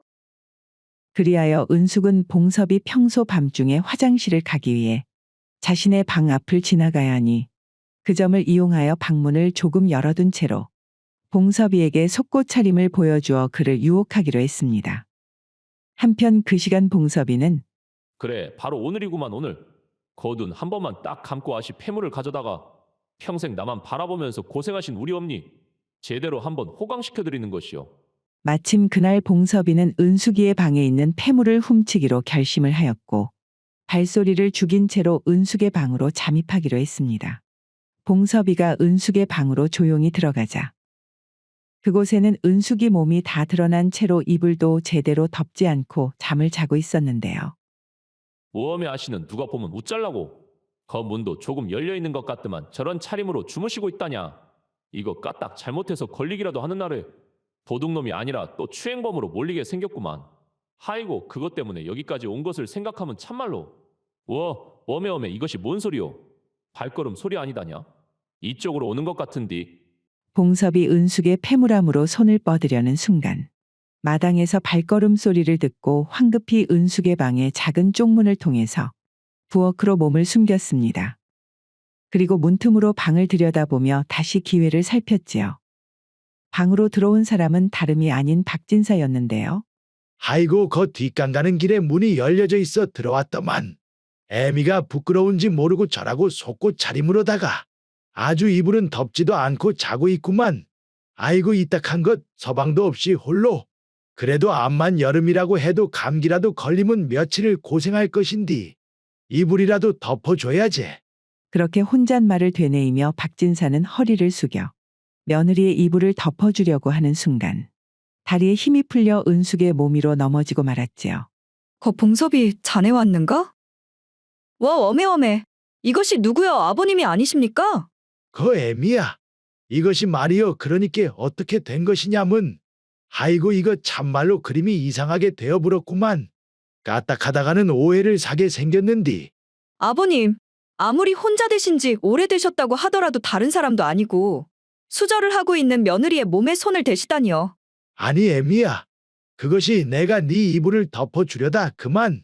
상황이 박진사가 며느리를 추행한 것으로 돌아가자 그것을 처음부터 문틈으로 지켜보고 있던 봉섭이는 춘심이 때문에 누명을 썼던 지난 기억이 되살아나 가슴이 죄어오는 듯이 아팠습니다. 이것이 안 되겠구만. 내가 도둑으로 몰리는 일이 있더라도 지금 내가 나서지 않으면 어르신께서 다른 사람도 아니고 며느리 추행범으로 몰리게 생겼구만. 그것이 오해구만요. 어르신은 참말로 그냥 아씨의 이불을 덮어주려다 그만 넘어지신 거구만요. 제가 처음부터 이 두 눈으로 똑똑히 봤구만요. 아니 이것이 누구여 봉섭이 아니요. 그런데 자네가 어째서 그 쪽문에서 나오는가? 그러니께 말입니다. 어르신, 제가 거둬주신 어르신의 은혜도 저버리고 참말로 죽을 죄를 지었구만이라. 봉섭이는 박진사에게 자신이 은숙의 방에 들어오게 된 연유에 대해서 솔직하게 털어놓았습니다. 박진사는 자신이 믿었던 봉섭이 며느리의 폐물에 손을 대려 했다는 것이 괘씸했지만 또 한편으로는 봉섭이가 위험을 감수하고서라도 솔직하게 나서주지 않았으면 자신은 며느리를 추행한 파렴치한으로 몰려 인생을 비참하게 마감해야 할지도 모르는 판이었다는 생각에 무척이나 고맙기도 하였지요. 아이고 참말로 이 일을 어찌해야 좋냐잉. 박진사가 봉섭이의 처분을 두고 이러지도 못하고 저러지도 못한 채로 한참을 고심을 하자 그것을 지켜보고 있던 며느리 은숙이 마침내 입을 열었는데요. 아, 아버님 이것이 참말로 여기 봉섭 씨가 아니었으면 큰일이 날 뻔했습니다요. 제가 만약에 아버님에 대한 오해가 풀리지 않았으면 아버님 인품을 생각해 볼 때 당신 스스로에게 어떻게 했을지 상상만 해도 끔찍한디. 따지고 보면 여기 봉섭 씨가 생명의 은인 아니겠습니까? 애미야. 그려 네 말 잘했다잉. 거 내 양반 체면에 네 말대로 다른 것도 아니고 며느리 몸에 손을 댔다는 누명이 씌어지면 필시 제명에는 못 죽지 싶구만. 그렇게 치면 자신이 쫓겨날 각오를 하고서라도 이렇게 정직하게 나서서 어찌 보면 아버님의 목숨을 구했는디. 거기에 비하면 폐물이야. 뭐 있어도 그만 없어도 그만인 그런 물건 아니겠습니까? 그것이 그렇게 되는 것이냐잉? 그래도 그것이 다른 것도 아니고 폐물에 손을 댄다는 것이 쪽간 것이게 하기는 한디. 그래도 목숨값에 비하면이야 뭐 싸기는 하지만서도. 전 그것이 마음에 걸리신다 싶으시면 뭐 이것이 터무니없는 소리로 들릴지는 모르겠는디. 아봉섭 씨를 차라리 양아들로 들이시는 것이 어떻습니까? 요즘 같은 세상에 일이 정직하고 큰 진실을 위해 자신의 희생을 감수하고 뛰어드는 사람은 천금보다 얻기 귀할 것이고 거기다 그렇게만 하면 이 집안에 끊어진 데도 이을 수 있지 않겠습니까? 그제서야 박진사는 며느리 은숙이의 속내를 알아채고 며느리를 위해 바로 맞장구를 쳤습니다. 그레잉 듣고 보니 그렇게만 하면 내 아들이 되고 거기다가 애미 너의 서방이 되면 폐물에 손을 댄 것은 훔친 것이 아닌 그저 하나의 일탈에 불과한 일이 되겠구만. 그래, 그렇게 하도록 하자 애미야. 참말로 마음고생 많이 했다 그동안. 네? 어르신, 그것이 지금 무슨 말씀이십니까요? 오메오메 지금 누가 누구의 아들이 되고 서방이 된단 말입니까요? 그리하여 봉섭이는 자신의 의도와는 전혀 다르게 박진사의 양아들이 되어 며느리 은숙이와 부부가 될 수 있었다고 합니다. 그리고 후에는 자신의 농사 실력을 바탕으로 소작농들을 훨씬 효율적으로 관리를 하여 박진사의 집을 이전보다 더욱더 번성하게 하였고 그토록 권했던 어머니 역시 호강을 시켜주며 은숙이와 함께 오랫동안 잘 살았다고 하네요.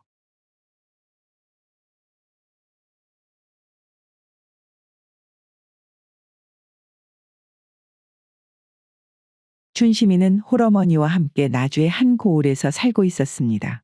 그녀의 아버지였던 흥섭이는 마을에서 그를 잘 가르치기로 유명한 훈장이었는데 부인 선옥이와 무남동녀 춘심이만을 남긴 채로 병으로 인해 세상을 등지게 되었지요. 다행히 딸 춘심이는 아버지의 부재에도 훈장의 딸이라는 이름이 부끄럽지 않게 사서삼경에 통달을 할 정도로 학식이 높았고 미모 또한 학식에 뒤지지 않게 빼어나서 가난한 집안 사정에도 불구하고 춘심이 관연하자마자 소문을 들은 매파들이 하루가 멀다 하고 춘심의 집에 문지방을 넘나들었습니다. 아, 춘심이 엄마 내 말이요. 겁나게 좋은 혼처를 물어왔구만. 한번 들어보시라니께. 옆마을 제일가는 천석군 부자 박대감의 맏아들 봉섭이가 지금 혼처를 구하고 있는디 말이요. 그네 집이 워낙에 부자에다가 땅이 많아 놓으니 소장농들을 무려 10명이나 쓰고 있다고 그러는구만. 춘심이가 그 집에만 시집을 가놓으면 보릿고개에도 쌀밥하고 고깃국을 먹을 수 있지 않겠는가? 아이고 어르신. 우리 춘심이는 돈도 좋기는 좋은데 집은 좀 가난해도 좋으니까 성품이 바른 사람을 만났으면 하고만요. 우리 집도 가난한 판국에 괜히 부잣집으로 시집을 가면 거기서 얼마나 눈치를 보겠습니까? 뭐시라 성품 말이요. 거 봉섭이가 원체 오냐오냐 커나서 성격은 개차반이라 그것은 문제가 좀 있겠구마잉.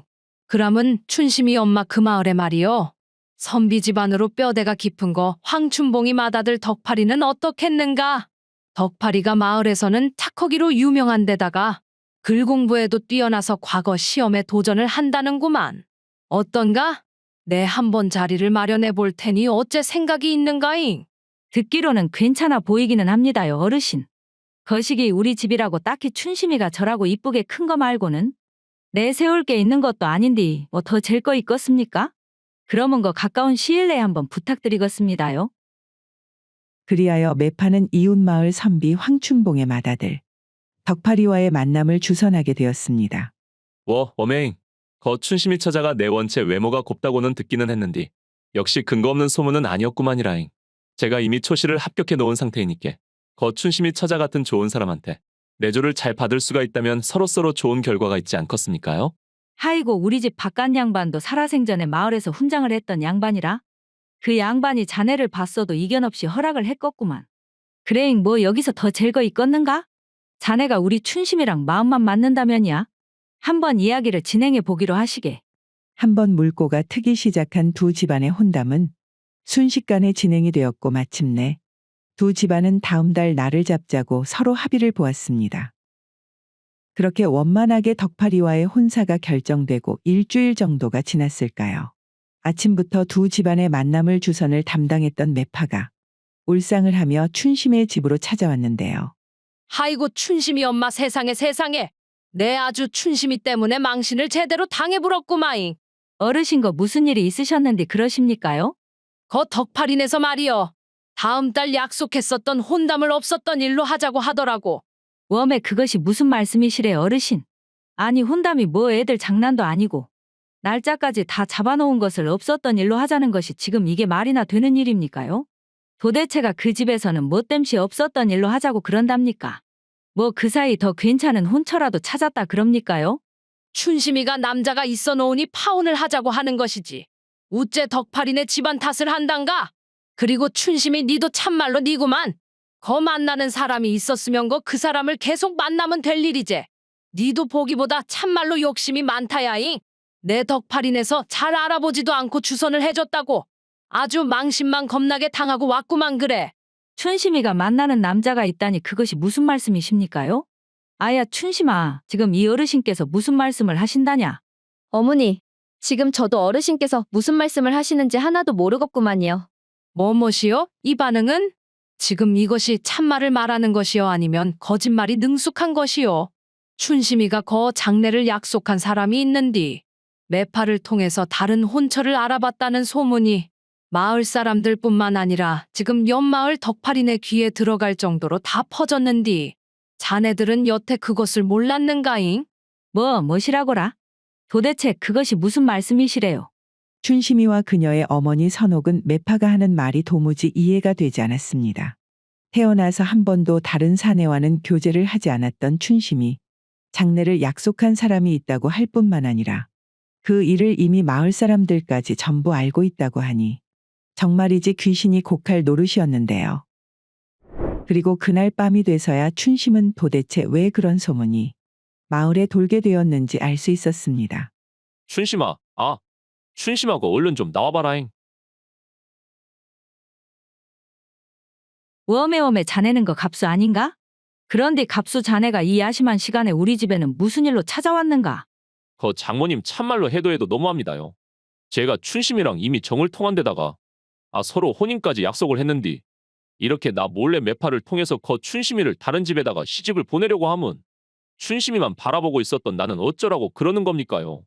웜의 갑수씨 그것이 무슨 말이시랍니까? 제가 언제 갑수씨랑 혼인을 약속하고 거기다가 정을 통하다니요? 저는 지금 갑수씨가 무슨 말을 하는지 하나도 이해가 안 되는디 말이어요. 하이고 춘심아, 거 장모님 앞이라고 부끄러워서 그러는구만. 지금 우리 마을뿐만 아니라 옆마을까지 네가 따로 만나는 사내가 있는 것을 모르는 사람이 없는디 말이다. 안 그래도 오늘 매파 어르신도 그 말씀을 하더만. 내 이제야 그 말이 어디에서 시작이 되었는지 알겠구만요. 갑수씨가 그 헛소문을 퍼뜨린 게 맞는 것이지라? 그 말이 누구한테부터 시작된 것이 중요한 게 아니라 중요한 것은 거 옆마을 사람들까지 전부 다 네가 따로 만나는 사람이 있다는 것을 알고 있는 것 아니겠냐잉. 그러니까 일이 이렇게 된 이상 그냥 조용히 나한테 말이오. 시집을 오는 것이 동네에 시끄럽지 않고 좋지 않겠냐? 춘심아. 훈장님이 살아 계셨으면 분명히 그리 하라고 했을 것이구만. 뭐시라고요? 지금 그것이 말이나 되는 소립니까요?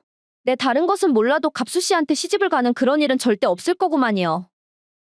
춘심이와 같은 고을에 살고 있는 갑수는 마을에서 제일 가는 천석군 부자 홍배대감의 아들로 아버지의 뒷배를 믿고 어려서부터 성격이 매우 고약한 데다 가지고 싶은 것이 있으면 무슨 수를 써서라도 손에 넣는 것으로 마을에서도 유명했지요. 그리고 갑수 역시 한때는 흥섭이의 서당에 다니는 유생이었는데요. 갑수는 그곳에서 춘심이를 처음 본 이래로 그녀를 마음에 두게 되었습니다.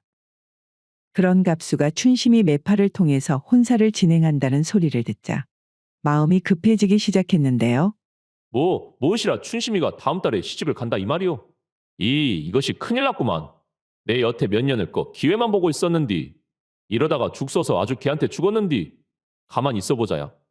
그래잉 그런 방법이 있었구마잉. 한참을 고심 끝에 무엇인가 생각이 난 갑수. 그는 곧바로 마을에서 입이 가장 싼 말숙이를 찾아갔지요. 하이고 말수가. 거 춘심이가 다음 달에 옆마을에 있는 거 무엇이냐? 누구한테 시집을 간다고 하더만. 덕팔이라고. 어린 나이에도 불구하고 과거 시험 초시에 합격한 수재라더만요. 역시 말숙이 니는 우리 동네에서 도는 소문은 아주 빠삭하게 꿰고 있구마잉. 그러면 말수가 니 이것도 알고 있냐잉? 춘심이가 글쎄 우리 동네에 말이오. 정을 통하는 다른 사내가 있었는데도 불구하고 매파를 통해서 혼처를 구했다는 말이 있더구만. 오메오메? 춘심이가 말입니까? 갑수도련님 그것이 참말입니까? 다른 사람도 아니고 그 춘심이가 말이어요? 열길 물속은 알아도 한길 사람 속은 모른다고 그러지 않는가? 거 춘심이가 따로 만나는 사람이 있었다는 것을 마을에서 누가 상상이나 했겠소. 그나저나 말숙이 자네. 이것이 어디까지나 들리는 소문에 의하면 그렇다고 하는 것이니 어디 가서 함부로 입 놀리지 말게나.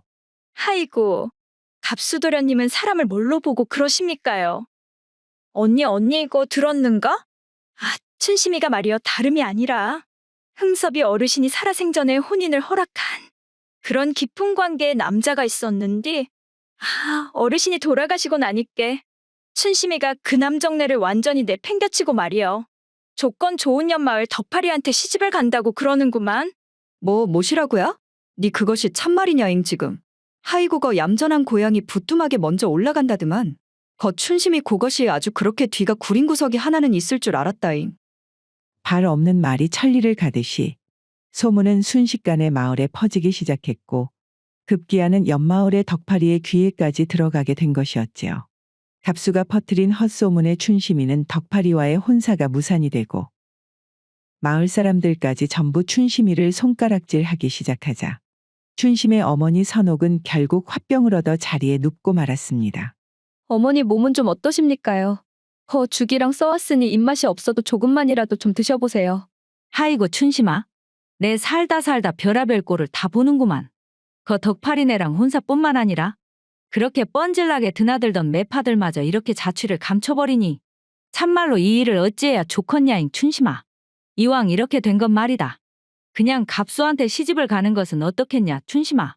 어머니, 이 상황에서 제가 갑수 씨한테 시집을 가버림은 거 소문으로 도는 말들이 진짜가 되어버리는 것 아니겠습니까요? 내가 춘심이 니를 못 믿는 것은 아닌데 말이오. 거 현실적으로다가 이 상황에서 갑수 말고 지금 너를 받아줄 데가 없을 것 같아서 하는 말이지. 저는 처녀 귀신으로 죽었으면 죽었제 그렇기는 싫구만요.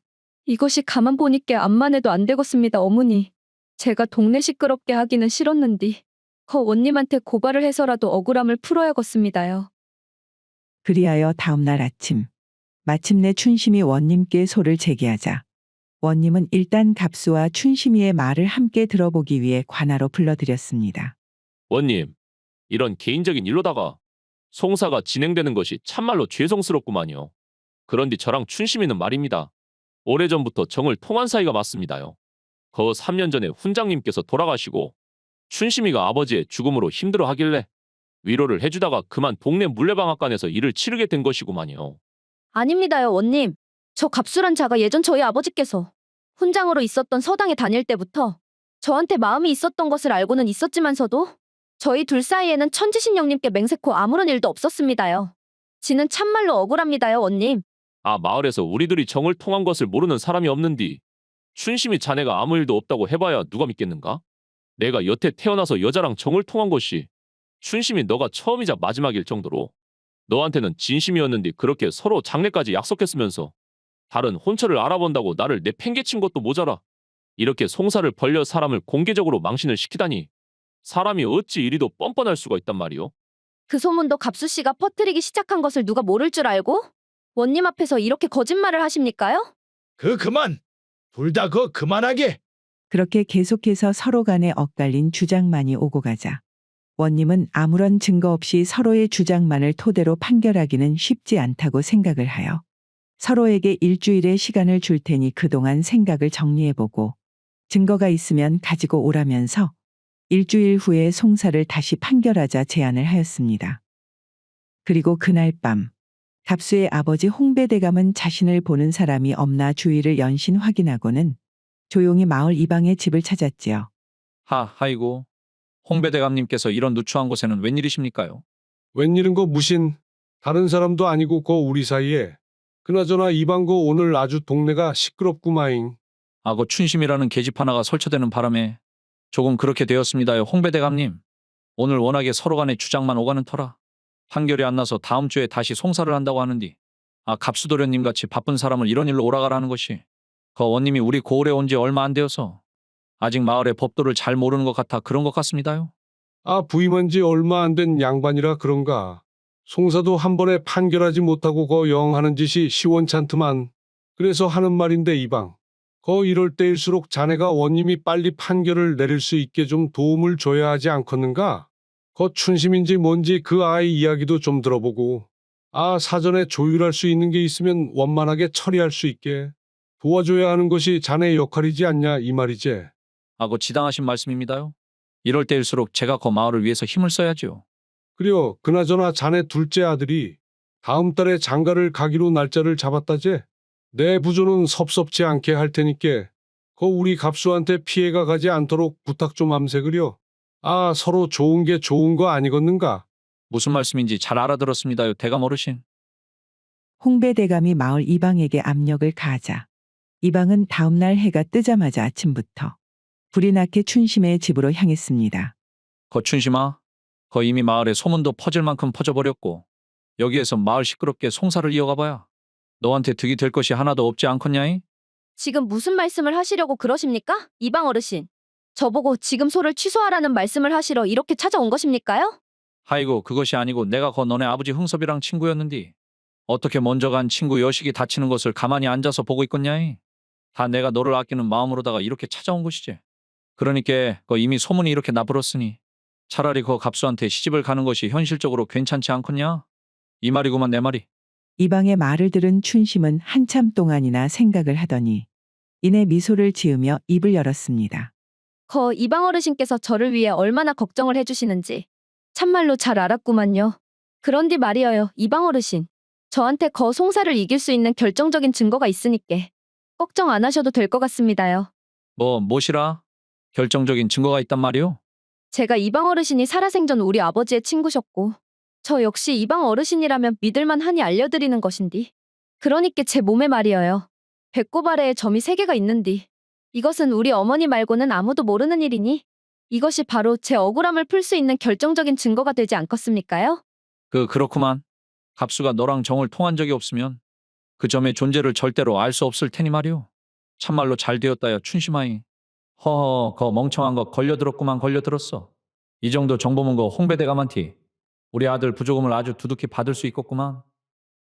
그렇게 시간은 약속했던 일주일이 흐르고 송사를 위해서 춘심이와 갑수가 다시 관아에 모였습니다. 그리고 송사가 재개되려는 순간 갑자기 이방이 나타나 원님에게 귓속말로 무엇인가 전달을 했는데요. 그래 자네 말이 일리가 있구만 일리가 있어. 갑수 자네 말일세. 진짜로 춘심이랑 거 정을 통했다면 말이요. 혹시 정을 통해야만 알 수 있는 그런 춘심이의 몸의 특징 같은 것이 있는가? 있고 말고요, 원님. 거 춘심이 배꼽 아래에 말입니다. 점이 떡하니 3개가 있구만이라. 이것은 춘심이의 몸을 자세히 본 사람이 아니면 모르는 그런 증거지 않겠습니까, 원님? 무엇이라? 그것이 참말이냐? 그 말이 사실이라면 확실한 증거이긴 하구만. 거 춘심이 너는 여기에 대해서 반박할 수 있는 말이 있느냐? 여기에서 거짓말을 하면 참말로 옥에 갇히는 것을 각오해야 할 것이야. 원님, 옥에 갇히는 것도 갇히는 건디 일단은 사실을 확인해야 하지 않겠습니까? 송구스럽지만 사실 확인을 위해 원님의 안방마님을 한 번만 불러주십시오. 그리하여 원님은 부인을 불러 춘심이를 관저로 데리고 가 사실의 확인을 부탁했습니다. 그리고 한참 후에 원님의 부인이 돌아오더니 이 처자의 배꼽 아래에는 아무것도 없습니다요. 무엇이라? 갑수 그럼 네가 본 점 3개는 대체 무엇이란 말이냐? 워메. 그러니까 이것이 말입니다. 제가 그 다른 처자랑 거 착각을 했는가 봅니다요, 원님. 갑수 이놈! 내 놈은 분명 지난번 송사에서 여태까지 정을 통한 여성이 춘심이밖에 없다고 하지 않았느냐? 이제야 누가 거짓말을 했는지 확실해졌구나. 그런데 원님 참으로 이상합니다요. 제가 배꼽 아래에 점이 3개 있다고 말한 것은 분명히 며칠 전 이방 어르신이 우리 집에 찾아왔을 때밖에 없는데 어떻게 이 사실을 갑수 씨가 알고 그대로 말했는지 아무리 생각을 해봐도 알 수가 없습니다요. 무엇이라? 이방이 송사가 진행 중인 너를 찾아갔단 말이냐? 그리고 나한테 그 질문을 하게끔 권유한 것이고 말이지. 이제야 내 이 마을이 어떻게 돌아가는지 보이는구나. 그렇게 춘심이의 지혜로 2차례에 걸친 송사는 마침내 해결이 되었습니다. 그 결과 갑수는 곤장을 무려 20대나 한 번에 맞고 옥에 갇히게 되었고 마을 이방은 파직하게 되었지요. 이후 춘심이는 어떻게 되었냐고요? 판결이 나면 마을 안에 자신의 오해가 풀릴 것이라 생각했던 춘심이었지만 마을 사람들은 아니 땐 굴뚝에 연기가 날 턱이 없다며 여전히 춘심이에 대한 의심의 눈초리를 거두지 못했으며 덕팔이 역시도 춘심이를 등지고 다른 처자에게 장가를 가버렸기에 춘심이는 덕팔이에게 시집을 가지 못했습니다. 사람들은 자신이 믿고 싶은 것만 믿을 뿐 더 이상 사실이 어떤지는 관계가 없어지고 말았지요. 그나마 불행 중 다행이었던 것은 원님에게는 나이가 찬 아들이 한 명 있었고 이번 송사를 계기로 춘심이의 지혜에 감탄을 한 원님이 그녀를 며느리감으로 탐을 내 바로 자신의 아들에게 소개해 주었으니 우여곡절 끝에 춘심이는 원님의 며느리가 되었다는 것이었습니다. 옛말에 실제로 보고 들은 것이 아니면 말하지 말라는 뜻으로 귀소문 말고 눈소문 하라는 말이 있습니다. 이처럼 예로부터 조상님들 역시도 소문의 무서움을 익히 알았기에 근거 없이 떠도는 말을 함부로 다른 사람에게 옮기지 말고 신중하게 확인하기를 권하는 마음으로 생겨난 말이 아닌가 하는 생각이 들며 또한 각종 정보가 난립하기 쉬운 요즘 시대에야말로 다시금 새겨들어야 하는 옛말이라 생각을 해봅니다. 오늘의 고전여행 이야기는 이것으로 마치겠습니다. 오늘도 부족하지만 긴 영상 봐주신 여러분들께 감사드리며 항상 가정의 평안이 깃들기를 바라겠습니다. 그럼 저는 다음 영상으로 다시 찾아뵙겠습니다. 감사합니다.